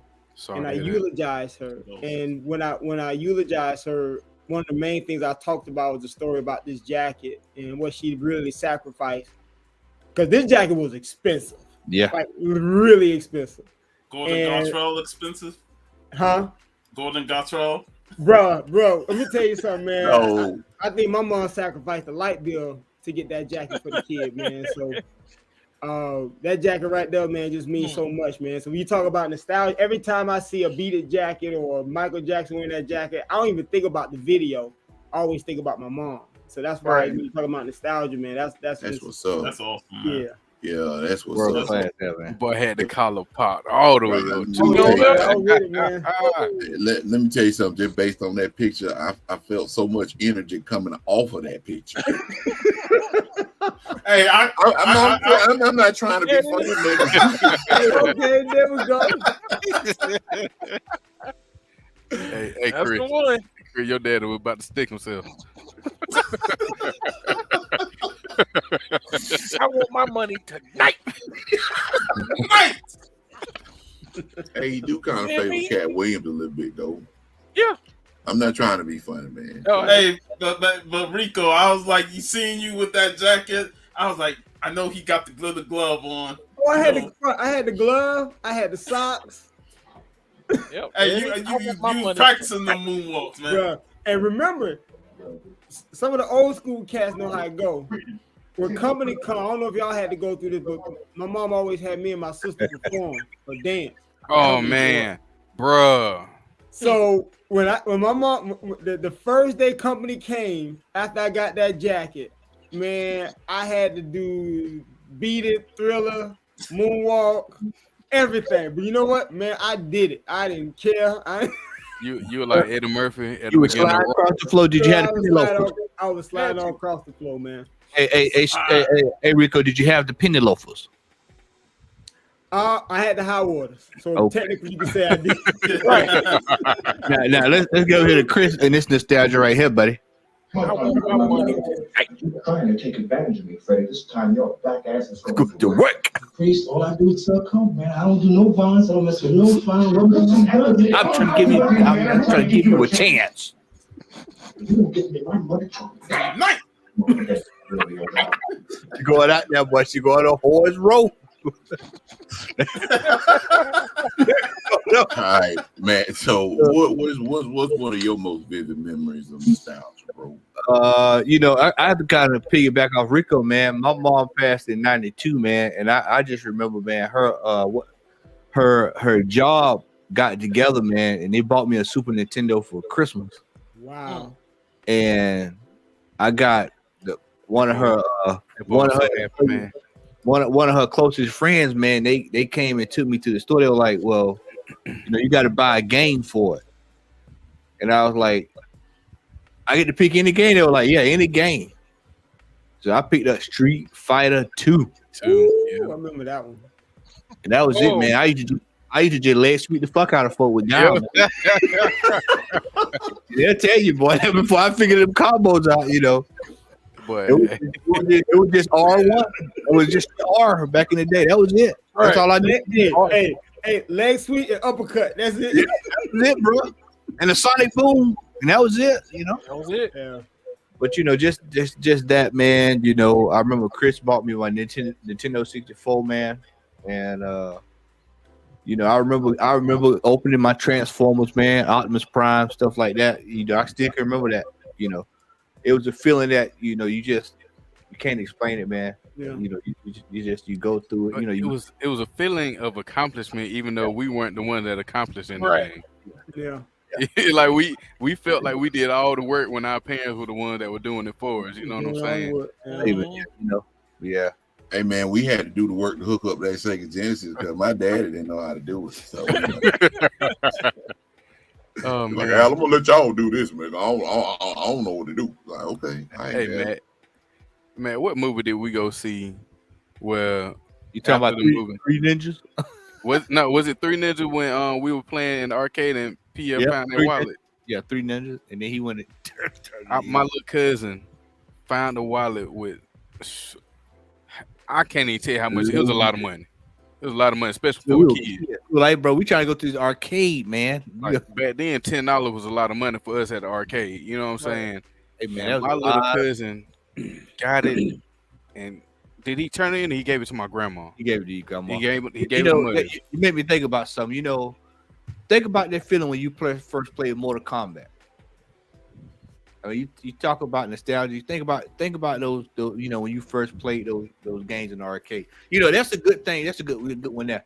The arcade, going into a video game arcade. You know, as a kid, and then as you got older, and just going in and just reliving those days. You know, and for me, it was Marvel vs. Capcom 2. You know, you throw that quarter up there, that token, and you throw it down. And you know, we took that shit serious up there, man. No words needed. None. Oh, yeah. You know, You got that quarter, like I got next, bro. and I mean, and it wasn't even just dropping it. Like you already had to just put that bitch in a line at timeout. You know what I'm saying? Because there was so many folks up there waiting to play. Yeah. all right, y'all. I We miss some got days, man. a couple more questions, man. We'll be done. So number 4.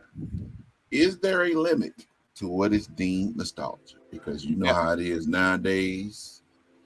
You know. Al, I want to go ahead.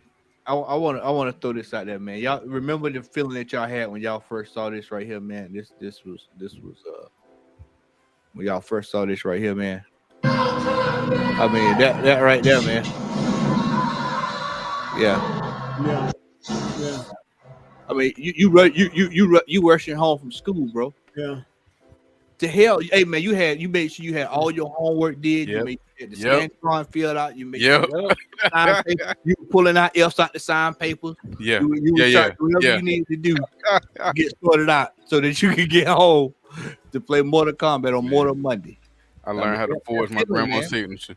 Yeah, I mean that was Mortal Kombat made me learn forgery. Hey, let me say, hey, Matt, to tell you, bro, I was boot country. Boot country. You talk nostalgia. Just think about how we used to sit up there and just the fun we used to have up there, man. You can't explain it. You can't explain it, man. Yeah, them some damn good old days. See, man. the nostalgia, sit down and tape wrestling and bring it up to the store, and folks will be coming in there watching the previous night's Nitro or Raw, man, at a boot apparel, country western apparel store, man. Yeah. So for number 4, y'all, I know they said no. Rico, do you think there's a limit to what is deemed nostalgic or nostalgia? No, I don't think there's a limit. But I do think that you have to control. If you're a collector, you have to be careful because nostalgia can take you down rabbit holes that you weren't prepared to go down, or maybe can't even afford to go down at that time. Which by the way, and I'm gonna let you finish. No, you good. But what you just saying, you are prophetic, because this rascal to the left of me, man, he put me down a path earlier today that I wasn't planning on going when we went to the car. I'm gonna show y'all. Yeah, he liked it though. He enjoyed it. I did. I ain't gonna lie, I did, but it's opened up another can of worms. But go ahead, sir. No, yeah, I don't think there's a limit, but I think you have to practice self-control, because that's what nostalgia does. Like sometimes nostalgia reminds you of something you forgot, and you see it, you're like, oh my gosh, I need this now. And whatever that thing is, I don't know how nostalgic that is, though. Did that sell? You see it? Oh. But it's scratched out. It's scratched out, though. What was the sale? Yeah, I don't know, but it's over accepted. I mean, $2,300. I mean, hold on. Leave it up. I'm gonna find out real quick. And that thing sold for more than $50. Well, yeah, you really missed it. Yeah, it's man. CGC 98. This is a classic example of this. This is not nostalgia. No, this is being foolish. That's foolish. That's so emotional damage. Okay, I got you, man. I told you, boy, that's the best thing we had on him in a long time. Hey, boy. Emotional damage. Hell no, to the no, yeah. I mean, yeah, this is that's ridiculous. Yeah, that's nostalgia gone wrong. I understand. Yeah, exactly. I understand. Now, I will say this. A 90s newsstand. Again, it's ridiculous. But a 90s newsstand, if you want to look at it from a rarity standpoint, and a 98, 90s newsstands are pretty rare. With that said, if you are a Wolverine guy or a Deadpool guy, you want the newsstand, and you get it at a good price, but that's ridiculous. Yeah, that wasn't a good price. Not even close. It won't even load. I think it don't even want to let me know what somebody paid for. It's like, nah, we don't want to show it. Sean, is there a limit to what is deemed nostalgia in your opinion? Nah, there's really no limit to it. It all depends on how you feel about nostalgia. I have one to share this. Let me see if I can bring it up. If it comes up, you see it? Not yet.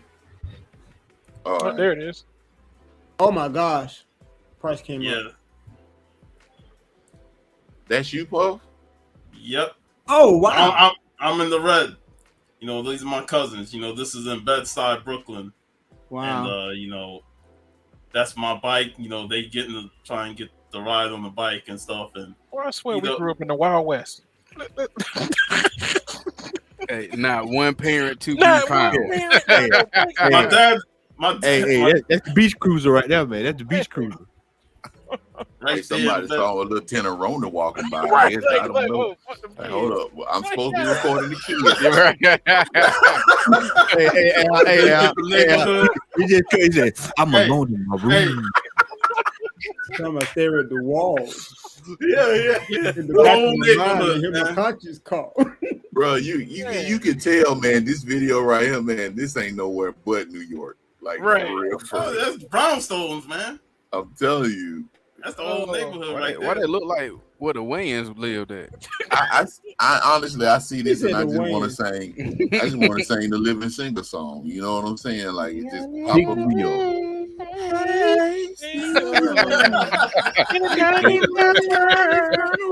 Keep your head up now. Keep your head up.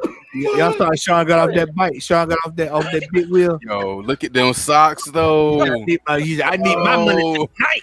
Vintage. This is vintage right here, bro. Damn. I wish I had something to share. I just have to wait till another The show, hula man. hoops and all that. Oh But man. That's what's He up. just like Ricky, like Lil Ricky from Boys in the Hood. Go left, bro. Go left. You- Go left. They got in the red, Go bro. left. That's my Uncle Joe, my father's brother. He Cigarette man, though. He so called, didn't he? Oh, he clean. He like, No, man, let's go get y'all some candy, baby. Look at the baby some candy. Look at it, y'all. Look at it. Look at it. Yeah. That's it. Yeah. Nigga can't tell Sean shit. Look at it. He cruising like He this. ain't lying. He just got circling in around. the world, bro. I'm telling you. Oh, man, look at the grass coming out the concrete, man. Man. Woo, boy. Y'all filmed the whole documentary, boy. That's what, yeah. That's what Yo, it feel but like. this is memories though. That Yeah. takes you back. Hey man, this ain't no but the wire. It's the B-roll from episode of That The boy, Wire. the cigarette when he talking with the whole cigarette. Look at it, boy. Look at it. You need what you Now, need to do, now boy. I'm hearing. Talking about that lip string. Look at it. That thing ain't going nowhere now, boy. Now I'm hearing the theme to New York undercover in my head. So I like this. Though. This is dope. Sean, you get your show here and bring your show over here and shine him. Hey man, how many times you slapped the back of your head? Hey, I know he did. Look at the cards. Just look at the cards in this, man. It's just classic stuff. Oh, that's that Yeah, Clark that's W. Griswold right there. Hey, man, that is It's the straight Wayne's raw. Motors commercial. All right, so Chris, And we is had there some any- whole, You ain't see how she went through that hole in the fence. yeah, we used to go through the holes of the fence. talking about- You know, You could tell she went through that thing plenty of time because they ain't getting out one strand of clothes caught. nope, never. And no hair got caught either. Nothing. So Chris, for you, is there a limit to what's deemed nostalgia?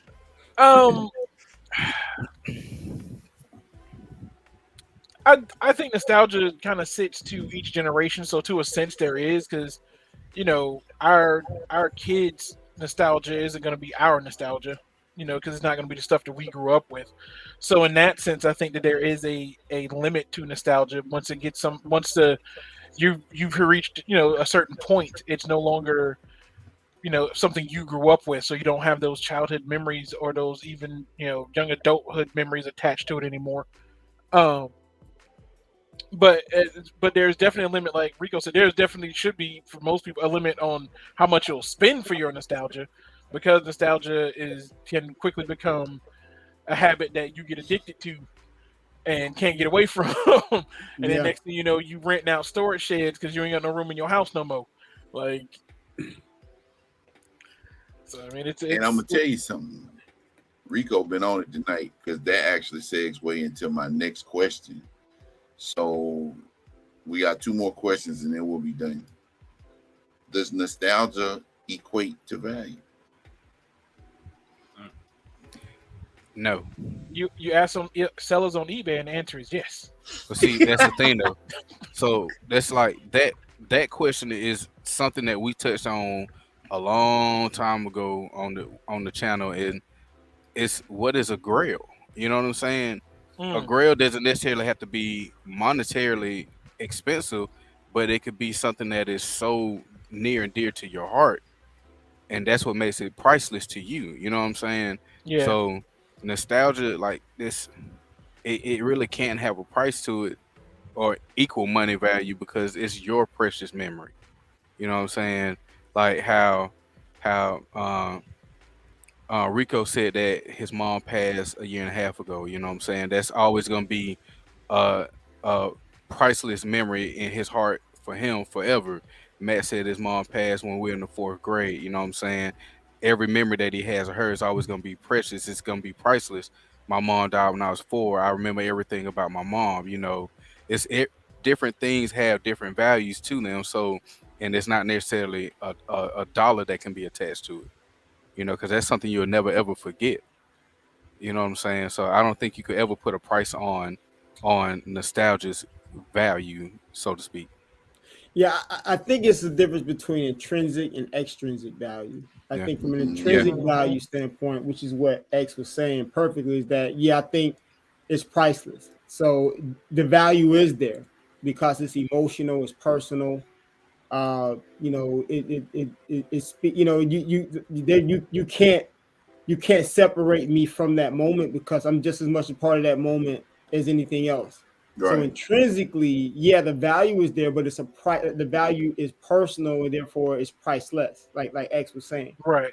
But extrinsic, when it comes to the standpoint of now assigning a dollar value to it, now you got to say nah, you know, because you know now it's like now you're trying to quantify my experience, and that's why I was Right. saying earlier, you know, this Right. idea of how we monetize our feelings, our emotion, our experiences, and I love the way X elaborated on it. He's like, well, yeah, I get what you're saying, Rico, but you got to understand there's a duality to it where they're trying to tap into your experience, but also trying to make sure that they remain relevant to what's going on at this very moment.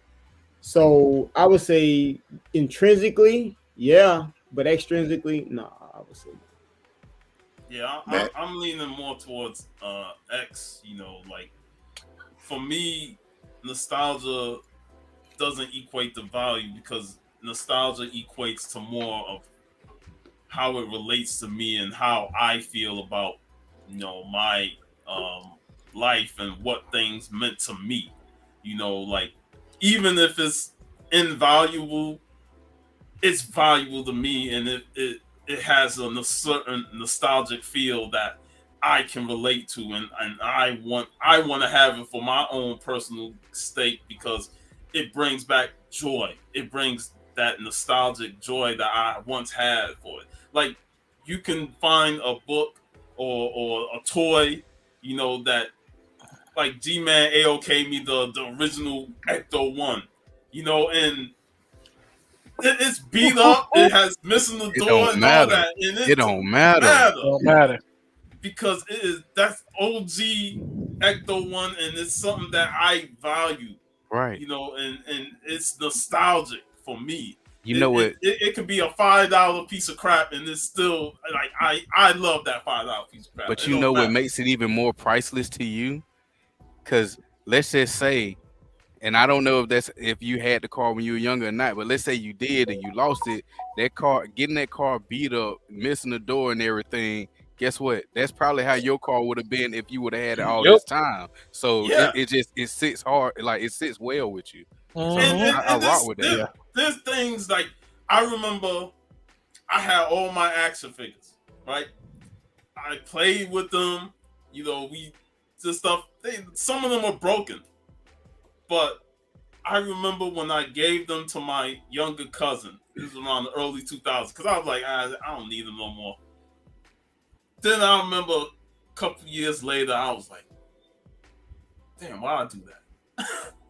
And my cousin who came by for 4th of July holiday, he told me you should have never did that, Sean, because them kids didn't have no value. They ain't had no interest in them toys. They just played with them and then threw them away. And I was like, God, because we had such a hold on those toys. I would still have them to this day had I not gave them to my cousin.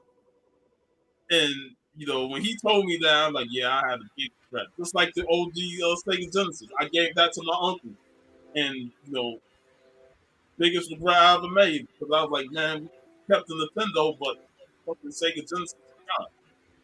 And I love that thing. That was like my joy. When I let that go, it was the biggest mistake ever. Sometimes you lose something, Yeah. give it away, and then it comes Mhm. back and it's like, man, I should have never did that. You know, Yep. because it holds such value to you. It's sentimental to you. So, that's what for me was if nostalgia equals value to you, Right. Yeah. not to anybody else, Right. to you. But let me add to that though. Better. What I like what Puff is saying is that I think there's a separation between Warren Buffett has this quote. He says, value is what you get, price is what you pay. And what he's doing is he's clearly differentiating what you're paying from what Versus you're the getting. word. Yeah. Because that, and I think we're all saying the same thing. We're saying, look, sometimes you're willing to pay whatever it is because the experience, the feeling is way more important than the price. You don't even care, you're not even worried about the price. You're worried about the connection, the experience. It's almost like I've seen people find something that they know their mother would like or their father would like, and they go all out and they're like, I don't care what I gotta pay, I'm gonna get it, because the value that they're getting is that smile that they're gonna get from their mom or their dad, or that feeling they're gonna get from them, that experience, that memory they're gonna share with that family member. They don't care about the price. The price is just secondary now, and I think that's kind of the difference between the two, because we do that sometimes with certain things we buy when we collect. So there are certain things, I know I've done it, where I'm like, I'm not losing this auction. And it's not because the price has a resale, the item has a resale value. I know it doesn't have a resale value. Right. I know I can't. I know if I wanted to sell it, I'm probably won't be able to find a buyer, but I don't care.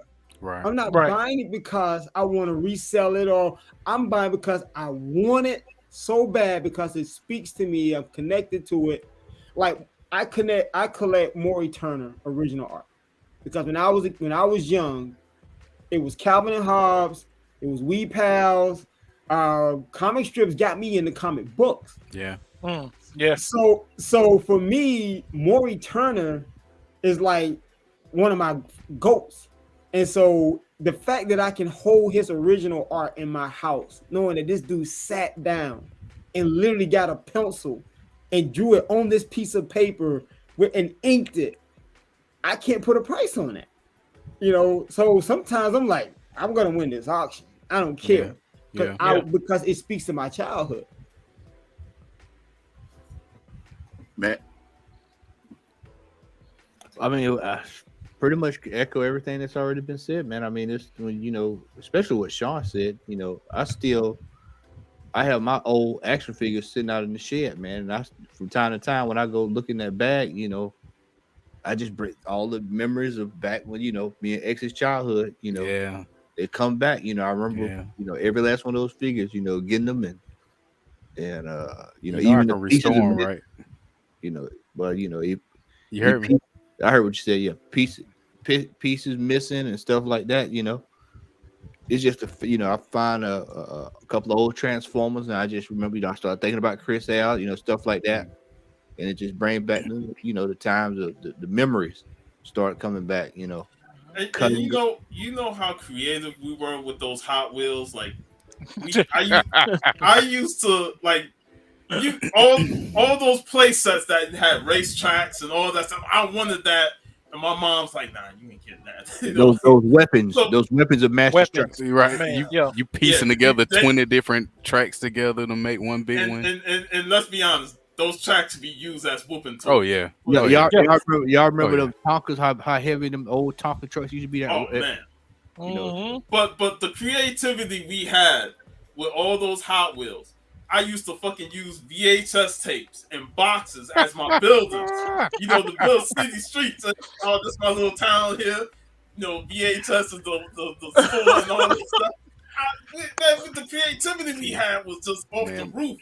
My little imaginative ass was using Legos to build everything for myself, man. Man, Sean over here being MacGyver with his Hot Wheels. Hey, I had to, I had to. Man, when they brought out the wrestling figures with the wrestling rings, I'm talking about me, my brother, and my cousin. We came up. Matt, did you ever come up and actually do the actual Royal Rumble that we used to have with all them wrestling figures? But no, I do that. But We I'm used a to regular literally, do all my toys. bruh. Now the way we had it set up, we would literally just randomly toss a figure in there, Yep. and if somebody got pinned, that's it. They out. Regardless of who, if it was your favorite or whoever, it's just you randomly through them, and you had to try to be quick with it to throw another figure to knock it off, and then mess around and knock it off, and then end up getting yourself pinned up. So man, God, that's one thing these kids nowadays don't have is the imagination that we had as children, man. We Now, will take something that's broken and turn it into something that right in with our line of creativity. Imagine.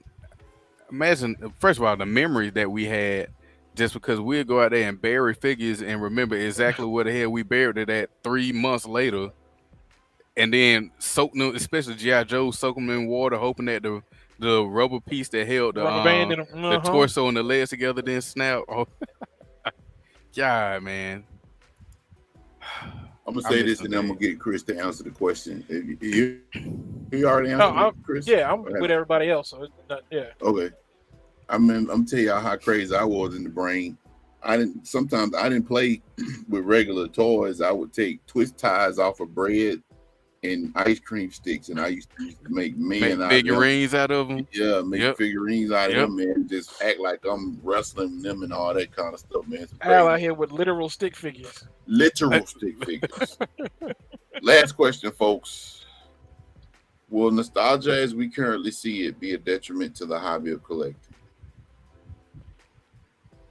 I don't think the nostalgia portion would be a detriment. It's what the detriment is would be the ones who have no nostalgia for it. That's what would be the detriment to the hobby, in my opinion. Like the people who have no kind of ties to this, they just all they want is monetary gain from it. That what could end up being the detriment to the hobby. But at the same time, that falls on us, not necessarily us on this panel, but it falls to us overall on if we actually keep breaking bread with these people to give them the power to do so and harm the hobby. You see what I'm saying? Like if we're smart enough, if we see something that somebody has and it holds true sentimental value to us, we got to have it. We're not just going to jump on the first thing that we see. We're going to shop around.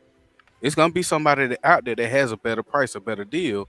We're going to do that. But when you have these, you got some folks that just, they got the bread like we don't.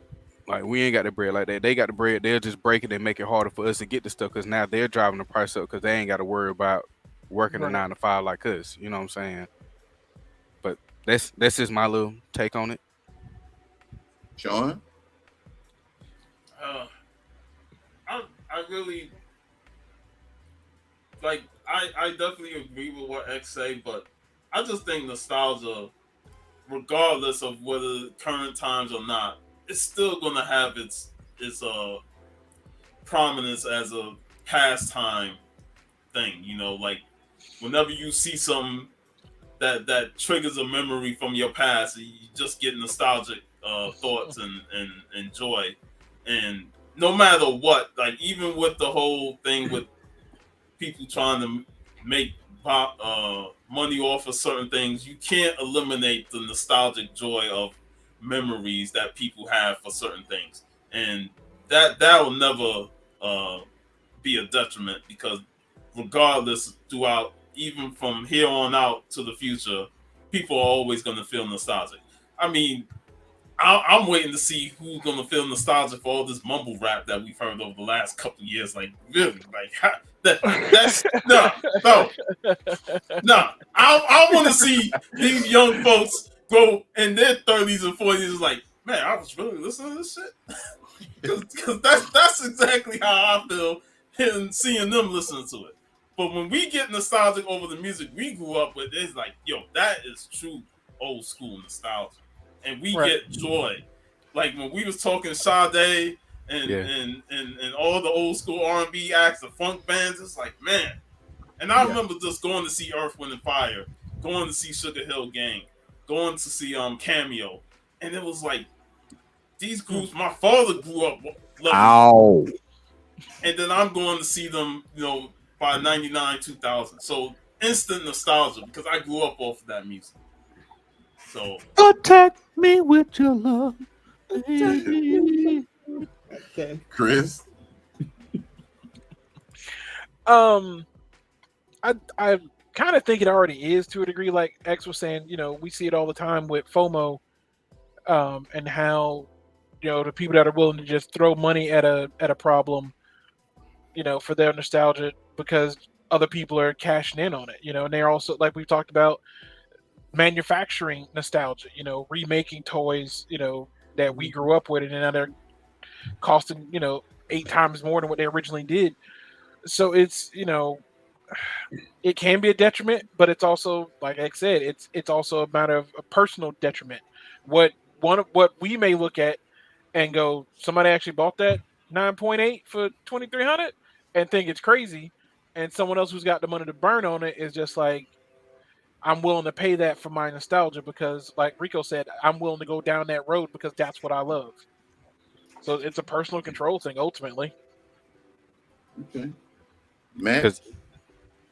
Because if we had the money, Lord knows we'll be buying whatever we want left and right. Let's be real. We know that. if we could spend $1 million right now and know that interest on the money we got in the bank alone is gonna replenish that million like that, we'll do it. You want my thoughts, Al? Yes.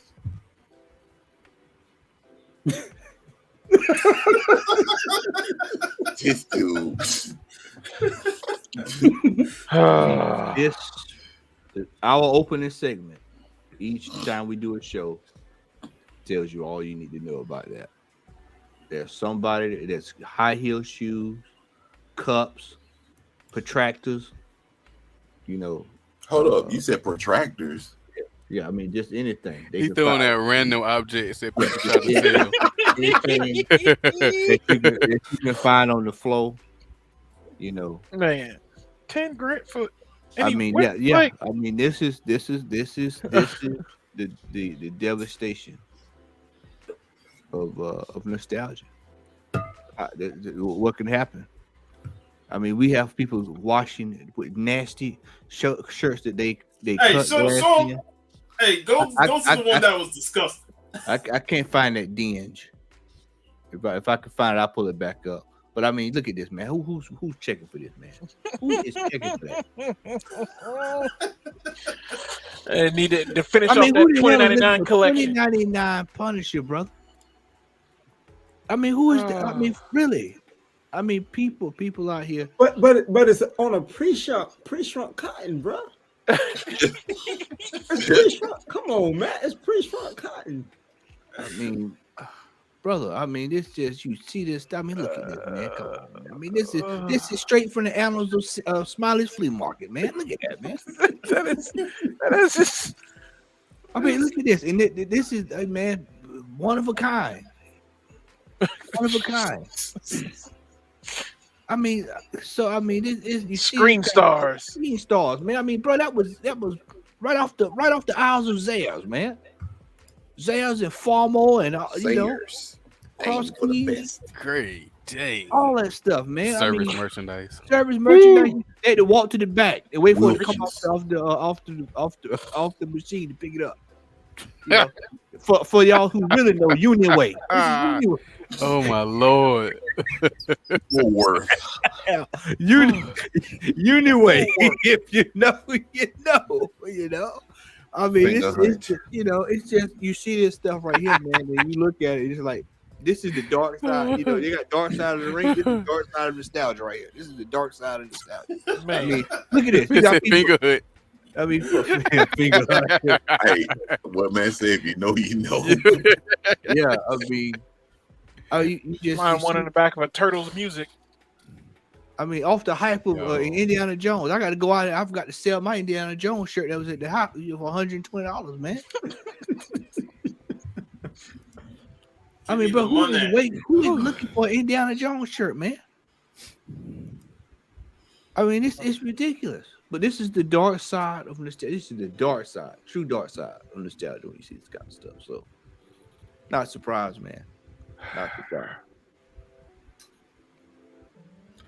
On that note, Rico, take us home, bro. So I'm gonna take a different approach, man. I personally think nostalgia. Let's speak in terms of comics. Our hobby, a hobby that kind of connects us all, binds us all. I think nostalgia is what sustains the hobby. You know, I remember when we were going through COVID and the prices was going like astronomical, right? There were people in sports cars, there were people in other things, coins, numismatics, and it was like, yo, man, I've been hearing comics is a good investment. So you started having people coming in that didn't have a connection to the books. They weren't readers. They didn't know anything about Blade or Luke Cage or X-Men or any of these. They saw an opportunity to make money. Right. So they came in, started buying these books at these crazy prices, driving the market up during that period. And guess what happened when the bubble popped? They left. Hey, Rico. Huh? This is what happened. Here, Pierre, weigh this up. Yes, sir. And keep your thumb off of them scales, or I'll blow it off. She's pretty small. $10. $10? Why, it's getting so a man can't earn a dishonest living no more. There's gold in them dar hills. Well, back with another one, eh? You know what? No, Matt, that's exactly what happened because this is what they did. If not for the real readers and collectors, those that have the nostalgia, that are led by the nostalgia, we're not going anywhere. It's funny, in the video that Puff was talking about, that me and a couple of friends of ours did the other day, we were saying this market doesn't bother us because we weren't getting into the hype. We weren't getting into the FOMO. We were buying what we love. We were still connected to those stories and those books and now what's happening now is people that are nostalgia driven. What are they doing? They're like, oh man, now I can get these books at the prices I should have been able to buy these 2 or 3 years ago. Right. So if not for nostalgia, we wouldn't have a hobby, because there would only be people coming in trying to make money and get out, and we create the floor. We don't create the ceiling. We always create the support level. You see what I'm saying? Just like if you're investing in stocks, you're investing in anything, the people that are genuinely in the hobby, nostalgia driven, we provide the support level so that when they call the weak hands get out because they thought they were going to come in and become millionaires, and they leave, the real genuine people who was always here from the beginning are the ones that's going to create that support level. So I think personally, without nostalgia, there would be a detriment to the hobby, because we wouldn't have any real collectors, any real readers, any people that's here for the long term, who's going to stay regardless of, if Marvel movies are doing well, right? If DC movies are doing well, we don't care. We want our stories. We want to connect to our characters. And so I think it is because of nostalgia that we are still here. And I love it now that the people that aren't connected and aren't emotionally tied to these stories are leaving and are gone, because it's not necessarily the people that are nostalgia driven. It's the people, the sellers out on the other side, that see that you're nostalgia driven, say, oh, you really like this? You really like this? Well, I was gonna sell it for 20, but maybe I should sell it for 100 now. Yeah, because I know you really like it. Yeah, those are the people that's the problem. It's not the people that are going down the rabbit holes. It's the people that recognize that you're going down the rabbit hole. Right. They have the thing that you want, and they feel like the video that Matt just showed. Oh, I can just jump the price up because I know you really want it. So those are the people that's the detriment. Those are the people that I think that we got to keep shaking and getting out, shaking those leaves out the tree and getting them out the hobby, because those are the ones that's hurting the hobby. This is gonna happen again. Watch. As soon as we kind of get out of this capitulation and the market starts to kind of go through another whatever it is bull market, you're gonna have all kinds of people coming in, looking at it as a flipping opportunity, as an investment opportunity, all these, and it's gonna drive these prices all the way back up again. And guess what's gonna happen? That bubble's gonna pop, and we're gonna go wash and repeat. It's gonna go all over again. Markets are people, and I think sometimes we forget that we are in a market. We love it. It is a hobby, but it's still a market because these books can be overbought, oversold, undersold, or underbought. And every market is based on fear and greed. Yep. That's all it is. Yeah. And the fear is really the FOMO, because it's the fear of missing out. Yeah. You see what I'm saying? Yeah. And so I think without nostalgia, man, we wouldn't have a hobby. Because why are we excited about X-Men 99 coming back? Why are we excited about that? Take us back to the childhood, man. Think about that. We're excited about that because we grew up on that. Why were we excited when He-Man came back? Regardless of how people thought about it, we were excited when we heard it was coming back. Right. Because when I got off the bus in elementary school, I did two things. I got me a bowl of cereal, and I sat down and turned on the TV, and I watched He-Man. I have the power. And Brave Star. Yep. Woo, Marshall Brave Star. Hey, Rico, I did a couple years ago. I did a whole Saturday show just talking about Saturday morning cartoons. Yeah, man. The nostalgia, like kids today, they have no idea. No idea. They have no idea how important that day was for us. Bruh. We didn't have 24-hour cable like we have. Right. Saturday morning was our church. It was Man, get out my head. I was thinking the same thing. I remember times where we coming home from school and there's like an accident. We're not an accident, but they're in front of us. Oh, you heated. All I can think about you is heated. Miss He-Man. That's all I can think about. Yep. I ain't care nothing about the people in the front. I ain't care about the people in the cars. I hope they're okay. Hey, but man. I'm about to miss He-Man. Saturday morning cartoons is the reason why I learned how all the tips and tricks of mowing the grass. Yeah.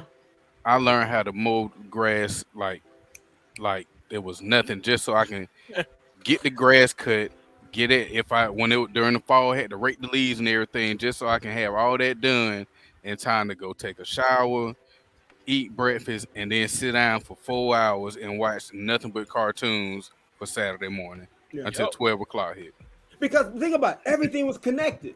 Like, remember, guess what happens? Mr. T gets hot. We love 18. Mr. T has a cartoon now. Yep. Mr. T has a cereal now. So now I got to sit down and watch Mr. T on Saturday morning. I got to have my Mr. T cereal, by the way, which is very delicious. Yeah. I'm trying to think, what was the cereal? What was it? It kind of was like a Captain Crunch taste. It was Captain Crunch. It's just regular Captain Crunch. Yeah. Oh, it was delicious. Absolutely delicious. The wrestling was hot, so Hulk Hogan and wrestling got cartoons. Exactly. Kid and Play cartoon. Oh my lord. Oh man. MC Hammer. Hey, Hammer Time. Hammer Time. Yep. Bruh. What was the name of the cartoon? Wayne Gretzky. Pro Stars. Yeah. Wayne Gretzky, Bo Jackson, and Michael Michael Jordan. Matter of fact, speaking of nostalgia, I bought some animated sales of Pro Stars because of nostalgia. Yep. It'll do it to you. I know Chuck Norris had a cartoon. Yep, he sure did. Yeah, that little dog. Camp Candy, man. Yep. John Candy. Like oh my lord, Camp Candy. Yeah, Camp Candy. Yep. Bobby's World, don't you know? Don't Bobby's you know? World. Yeah. I mean, and you sit there and you think about it, man. When we used to be able to just sit down and watch Mask, Thundercats, Silverhawks, you name it, we were watching. Transformers, G.I. Joe, all Transformers, that was G.I. right Joe. there. Mask. Mask, yeah, Mask. I love that, man. Doggone. And then you, of course, 12 o'clock hit. All the other stuff, the live action stuff, start coming on. The kung fu action stuff. Yeah. Mm-hmm. Hey, I'm gonna send us off on a couple of quick things right quick because we talked about Mr. T at the little con today. This is one of the most epic introductions of any cartoon of all time. I want y'all to pay attention to this. Like Matt said, hold on to your butts. The name is Mr. T. First name is Mr. Middle name is that period. Last name is T. Listen and listen good. I'm talking to you. When a new kid moves in on your block, what's your attitude? Do you figure, what do we need them for? Well, I play the fool that makes that mistake. You want to know why? Then watch what happened in San Francisco, where a new member joined our team and tried to help solve the mystery of the golden medallions. That was the first episode, and they just go out there and let them know who you are. That man said his first name is Mr. And you know what? Gold people. And you know what led to that Mr. T cartoon? His appearance in the Chipmunks cartoon. Yeah. Wow, I didn't know that. Yeah, in Alvin and the Chipmunks, he had that appearance in it. Fun fact, that's a good fun fact. Cool. Man. One more thing, man, and we go ahead and get to the hall. Hold on a sec. I'm gonna leave y'all alone for the night. It was a good conversation tonight, y'all. Yeah, great combo, man. This was good.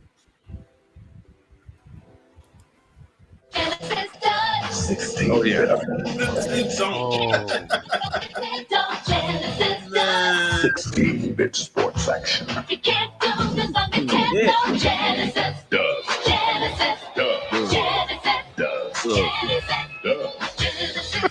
Get Joe Montana free, Pat Riley free, Buster Douglas free, Super Monaco GP free, or Cops free.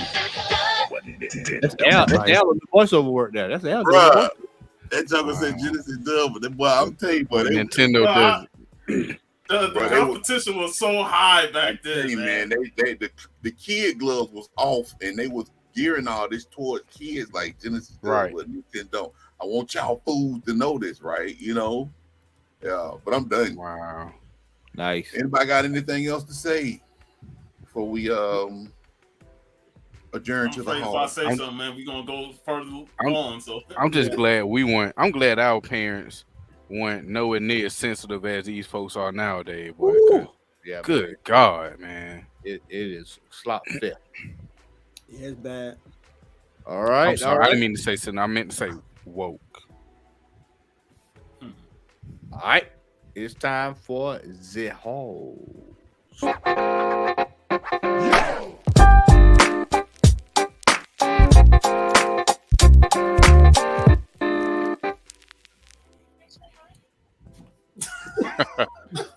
We're coming over that, man. Let's go ahead and get the Dead Sea Scrolls. Let's get them out.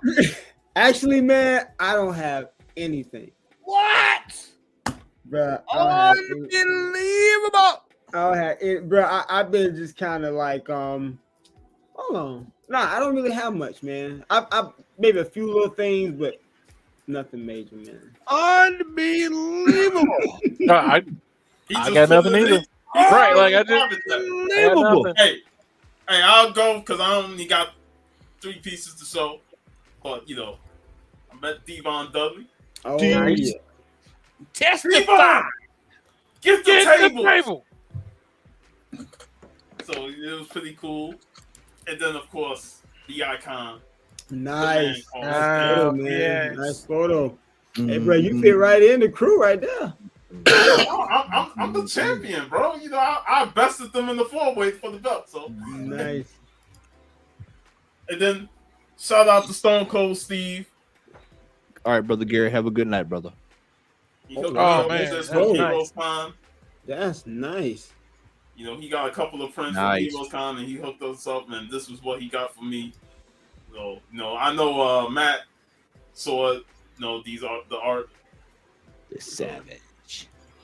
Yeah, man. Nice. Shout out to Stone Cold Steve, man. Nice. That's it, man. That's it. All right. All That's right. nice. Brother X, you got anything over there, brother? I got one thing. I showed it before we got on air, but I had a pre-order from Jane Rare that came in today, and the glow in the dark Rengoku pop. Oh, that's nice. Demon Slayers. But that's all I got.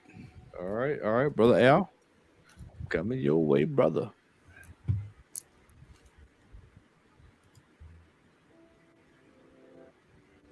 Oh, you get it set up. Well, I wouldn't bring this up. We didn't bring this up. We went with a doobie. We both went to the Middle Georgia Comic Con today, and nice. It was pretty good. I got some good stuff. Mac got some good stuff too.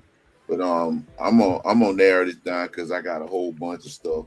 I think I'm gonna end up doing a haul video, man, because I picked up a lot of books from eBay, some X-Men books. So I don't think I'm gonna go through all of them. So I'm just gonna go through some of the stuff that I did get some stuff from eBay. Rico got a book I want you to see. Oh, nice. Okay. You rubbed off on me, so in a good way, good positive way. So I'm shooting for the stars on certain books. But this is a new book I got. Well, it ain't a new book, but it's a copy of one of the Shazam books that came out earlier this year. This is Shazam #1, volume 4 or 5, I think.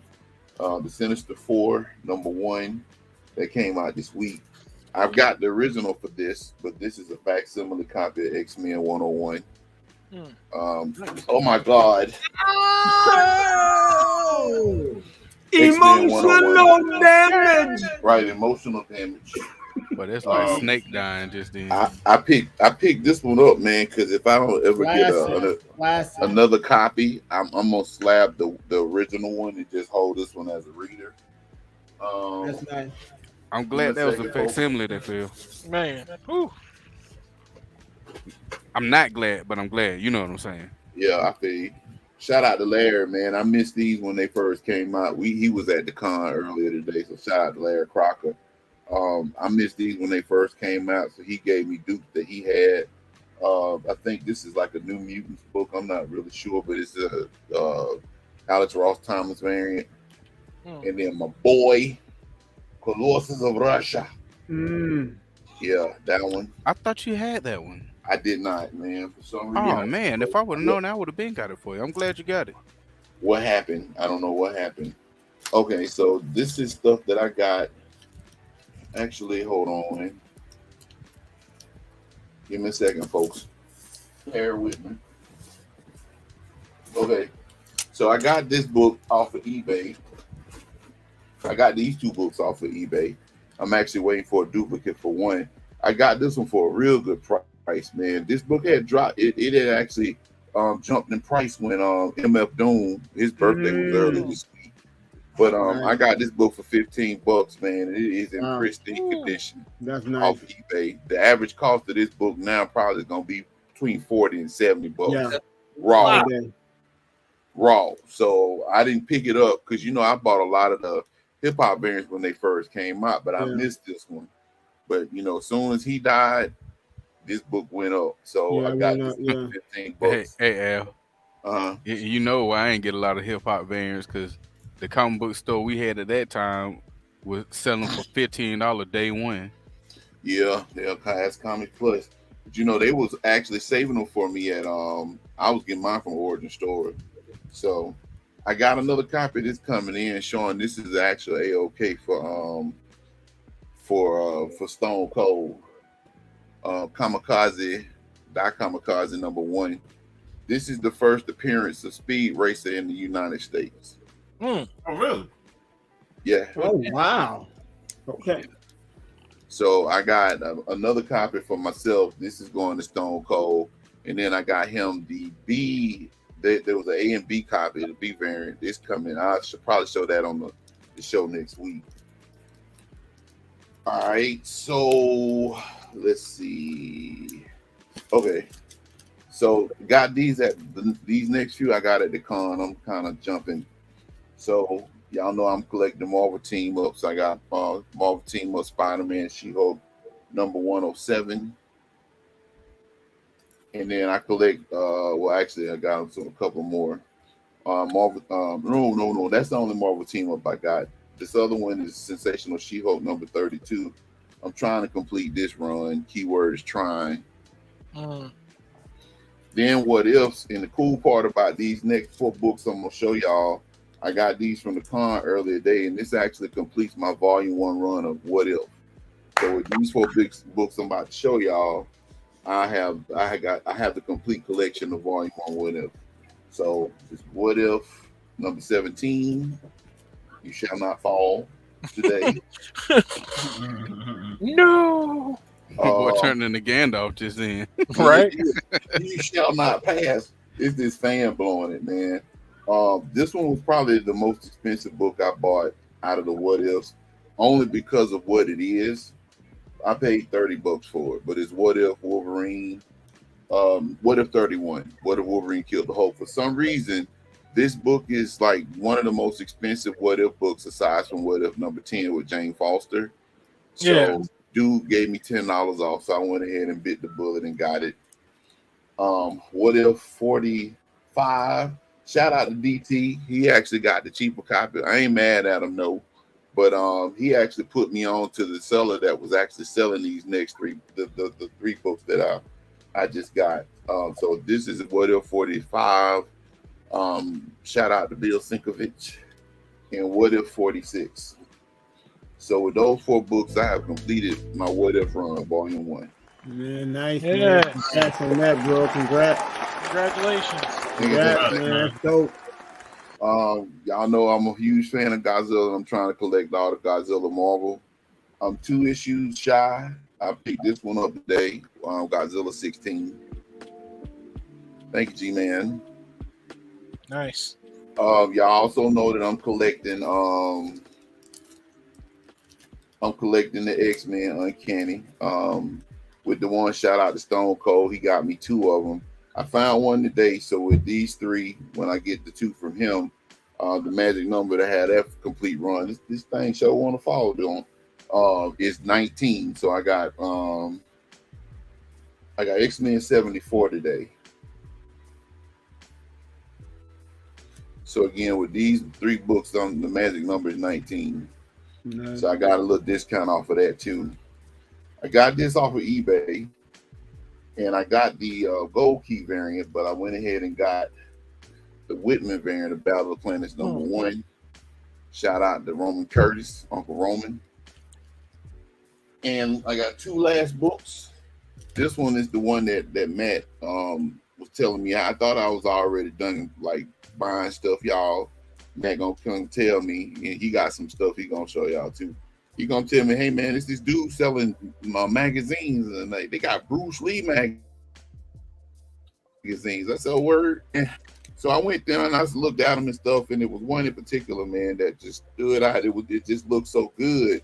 I've never seen this book before, and this is the rabbit hole I was talking about, Rico. But Bruce Lee's Nunchucks in Action. Wow, that's nice, man. And it's basically a book. This book is basically showing you how to do the nunchucks like Bruce Lee. It came out in '76. They got black and white photos, and it says it has collected all the important photos of Bruce Lee with his nunchucks. Teach yourself Bruce Lee's nunchucks. And it's kind of like a self-help book with Bruce Lee stuff in it. So now I'm like at this mindset, I'm probably gonna start collecting Bruce Lee. Yeah. Thank you, Matthew. I appreciate that. Last but not least is the book I wanted you to see, Rico. I started looking for some affordable black keys. Shout out to Rico and Black Key Comics and stuff. And I found this one on eBay, and it is in perfect condition, man. And I think I'm gonna send it off to get it graded. But I got Saber. Ooh, bruh. Classic, man. Great pickup, man. Yeah, definitely get it graded, man. It's not a lot on the census. That's classic. Yeah, so it's in really good condition, man. Minimal spine wear.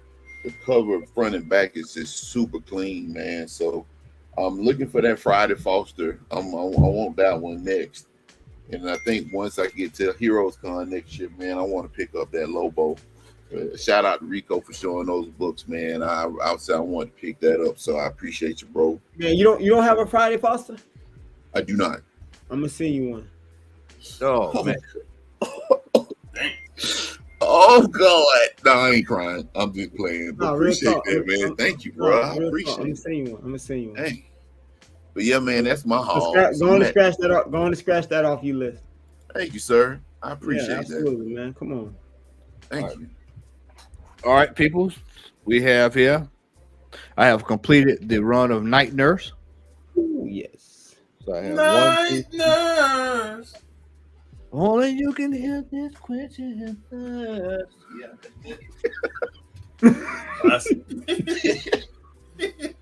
We have a cave woman. This is early. Now the significance of this is I want to say Frank Cho's, I think, second piece work, if I'm not mistaken, because he started out on Cave Woman. A lot of people don't know that. Of course, he's got that. We picked up another Cave Woman. Reloaded. This is Cave Woman Reloaded. Woo. Boy, she got some cake, boy. Good God Almighty. Duncan Hines. All right, here come that rabbit hole I was talking about. Let me here come the rabbit hole. Here come the rabbit hole. I'm just waiting on Rico Rex.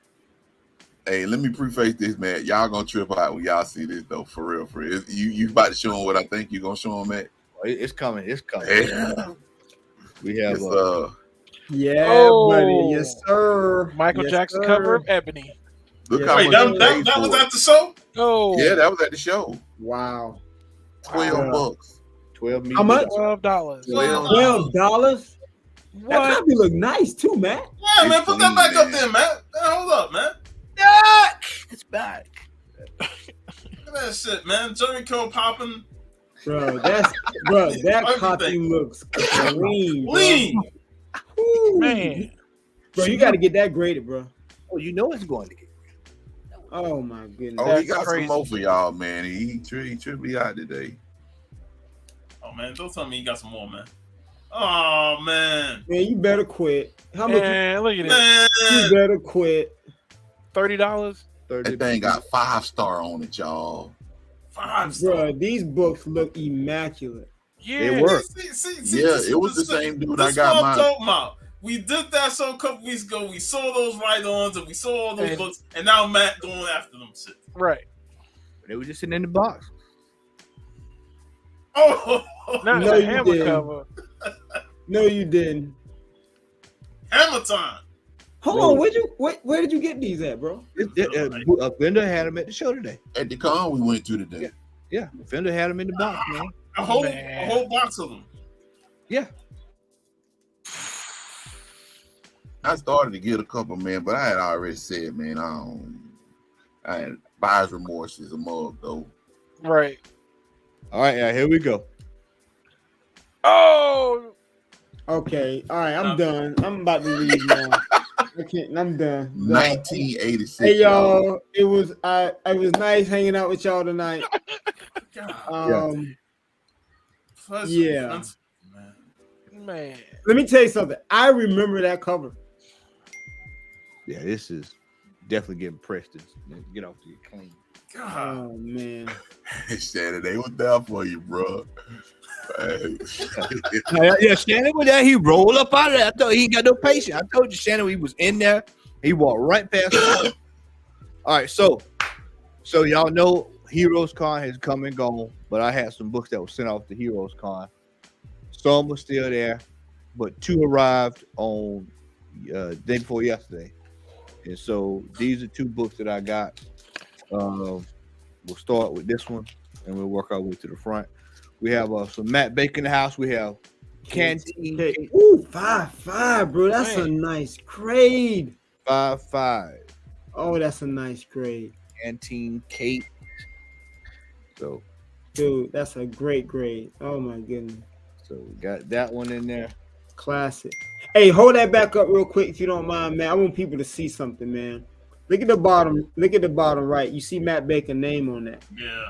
Imagine now we know Wayne Howard kind of made it popular in the Bronze Age when he started putting his signature on the cover.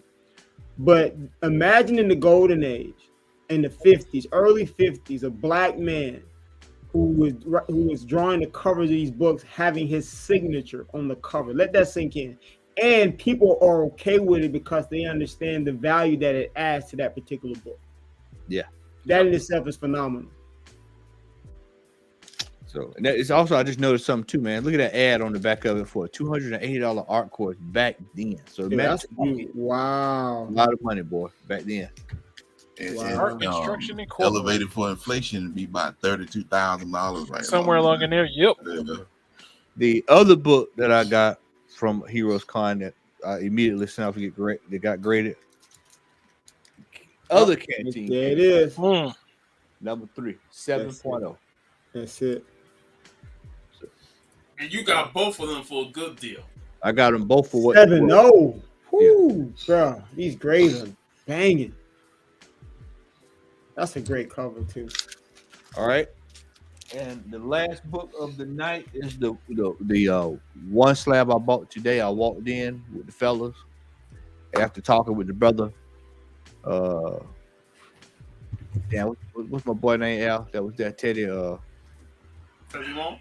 Teddy Long. Yeah, I'm getting old, man. Your brother Teddy Long. I walked in. I started to go one way, and my mind said, "Go." Stop by that booth. And I said, "Let me go holler at my boy." And I was talking to him. I looked up to the left, saw it hanging out the corner. I told him, "Pull it down. I'll buy it on my way out of there." He said, "You want me to give you a price on it?" I said, "I'll take the price that's on it." So I just I'll go ahead and get it. But he ended up giving me a good deal on it anyway. Would have never thought I got 2 of these in 1 year, but man, oh my goodness, a 5.0. Phantom Lady and a 5.0, bro. Congratulations, bro. That's epic. That's epic, yes, bro. That's classic. So this right here, bro. That right there. I was so damn excited when I got this book today. Wow. I'm gonna start calling Matt Mr. Glass. Yup. Wow. That is it, man. So Matt, you know, you got Matt Baker, and then you got Matt the Baker, because you be cooking with these books, bro. That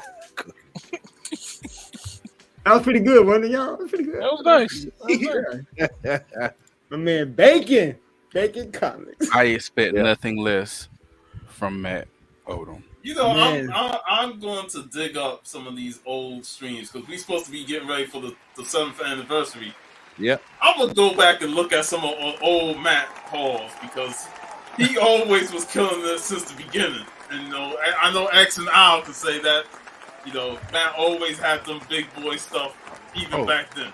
No, you get to see the evolution of Matt as a collector as well. Yeah, because he changed. You know what I'm saying? He evolved, yeah. Because at one point in time, we was all buying the same crap.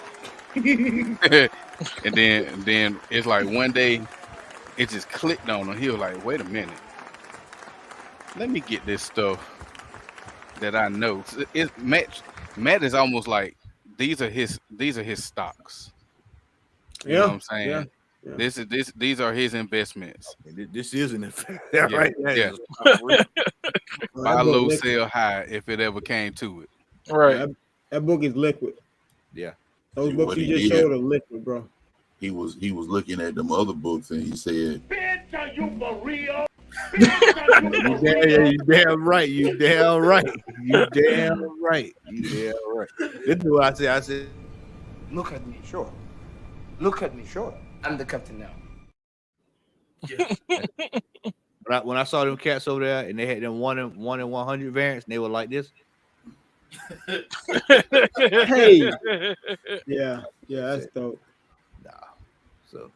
Hey, and another thing I want to bring up what Rico was talking about on his show, and I got this. This is what really made me want to get the run in singles, but I love it, and I'm glad you talked about it because I even missed the birthday, and that's Billy Yes, Graham. sir. Yes, sir.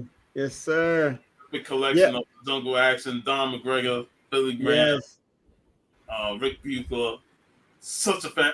And you know what's funny? Listening to y'all talk about it, I love this run the most of Black Panther. It is truly, like, to me, like a true definitive Black Panther run. Because Yeah. I love Christopher Priest's run. It has its ups and downs, and anything after that was up and down as well.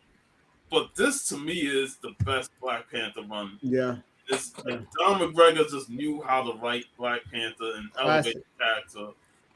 Buka and Graham's artwork is just fantastic. There's a lot of I love when Phil talk about splash pages of Billy Graham, and there are some gorgeous, gorgeous splash pages. And then when y'all was talking like showing original art, I was like, that's my wheelhouse because that original art, that's a rabbit hole that once you fall in, that's a dangerous one, bro. Man. Bro, that is a rabbit hole in itself, man. But yeah, man, I'm glad you shared. You know, man. I mean, just look at this page here. Look at this page, dude. It's epic. The silhouette. It's classic. Yeah, this month is the 57th anniversary of FF52, which is the first T'Challa appearance, and it's also the 50th anniversary of Tomb of Dracula 10. So 50 years to this month, Tomb of Dracula 10 came out, which is I think absolutely epic. And being Eric Brooks' little brother, I have to mention that. my big brother, man, he's a vampire. Yeah, man. Make sure y'all check out this video. Make sure y'all check out Black Keys Comics video, man. That was awesome video. Yeah, appreciate that. Oh, and to let y'all know, we're going to hopefully you guys appreciate it. One of the things we're going to do is do create our own market, like our own market list. We feel like I feel like what's happening is everybody's showing the same thing, and it's not anything that we really need to be paying attention to. It's things that everybody's FOMOing in to. Right. So what we want to do is show books that are scaling, that are selling, but we want to start showing books that we feel like this is some great value. Speaking of terms value, we're talking about, and these are books that you might want to take a look at. Not trying to push you in, but looking at they're going up in price, but there's still great value there. There's still a lot of meat on the bone, and there's some significance to these books instead of just jumping in a book because Electra's going to show up or Jennifer Gardner's going to show up. That don't make no sense. You know what I'm saying? Getting away from these books that are just trends is going to pass away that we're not going to be talking about in the next several months, the next several years, but books that's going to hopefully stand the test of time. So that's the whole concept. Nice. Sounds All right, good. well, yep, we'll be back at it again next week, ladies and gentlemen. A couple of things I want to throw out there. We are on the road to 1,000 on Instagram. So make sure you like, share, and subscribe if you hadn't. For all our new people watching tonight. Go ahead, brother. One other thing too.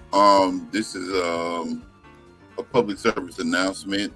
We have a new series that's actually going to start, and believe it or not, it was actually the idea of Larry.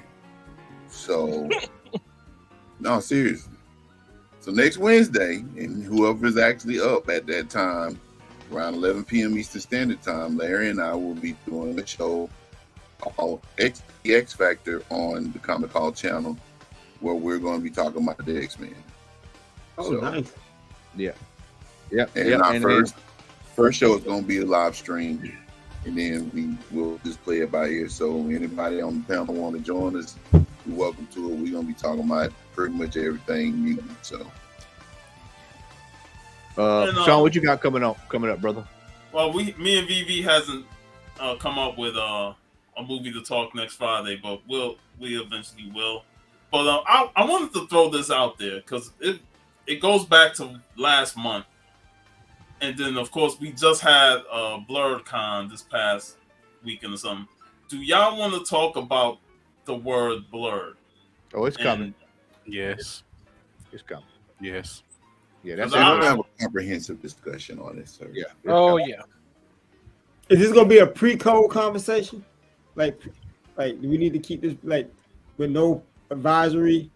No, it ain't gonna be like that. I don't believe it. Bro. No, I just think that it's been gnawing at me these last couple weeks about that word. And while I have no problem with people using it and want to use it, I've never used the word. And Save it, Sean. Save it, Sean. Don't give them everything. Don't spoil it. Don't spoil it. I'm ready to talk it though, man. I'm ready to go. Hey, you got to come back because I think we might talk about it next week. So I think we all are ready to talk about it. Yeah. Right. With that, y'all, make sure you like, share, and subscribe. Thanks everyone for joining us. G-Man, make sure you can check him out. New time. Is it 1 o'clock? It's 1 o'clock, right? 1 o'clock Eastern. 1 o'clock Eastern time. You know, had we not been at the con today, I would have hopped on with you. But we hopped on for a quick second. It was good to see you, brother G-Man. Sean, what you got coming up? What y'all reviewing? What kind of movies? What you reviewing? Like I said, we haven't come up with one for this coming Friday, but yesterday, you know, because VV's birthday is tomorrow, and it was his choice, so we talked the most bonkers movie ever called Violent Shit 3: Infantry of Doom. I mean, y'all hear that? Violent Shit 3: Infantry of Doom. You know what? On that, y'all. When you get something like that, nothing else to talk about. Nope. All you can do is simply do this. If I can get him, we out of here. Ladies and gentlemen, y'all have a good night. This is Hialeah at Heroes Con NC. Checking out Comic Hall Crew.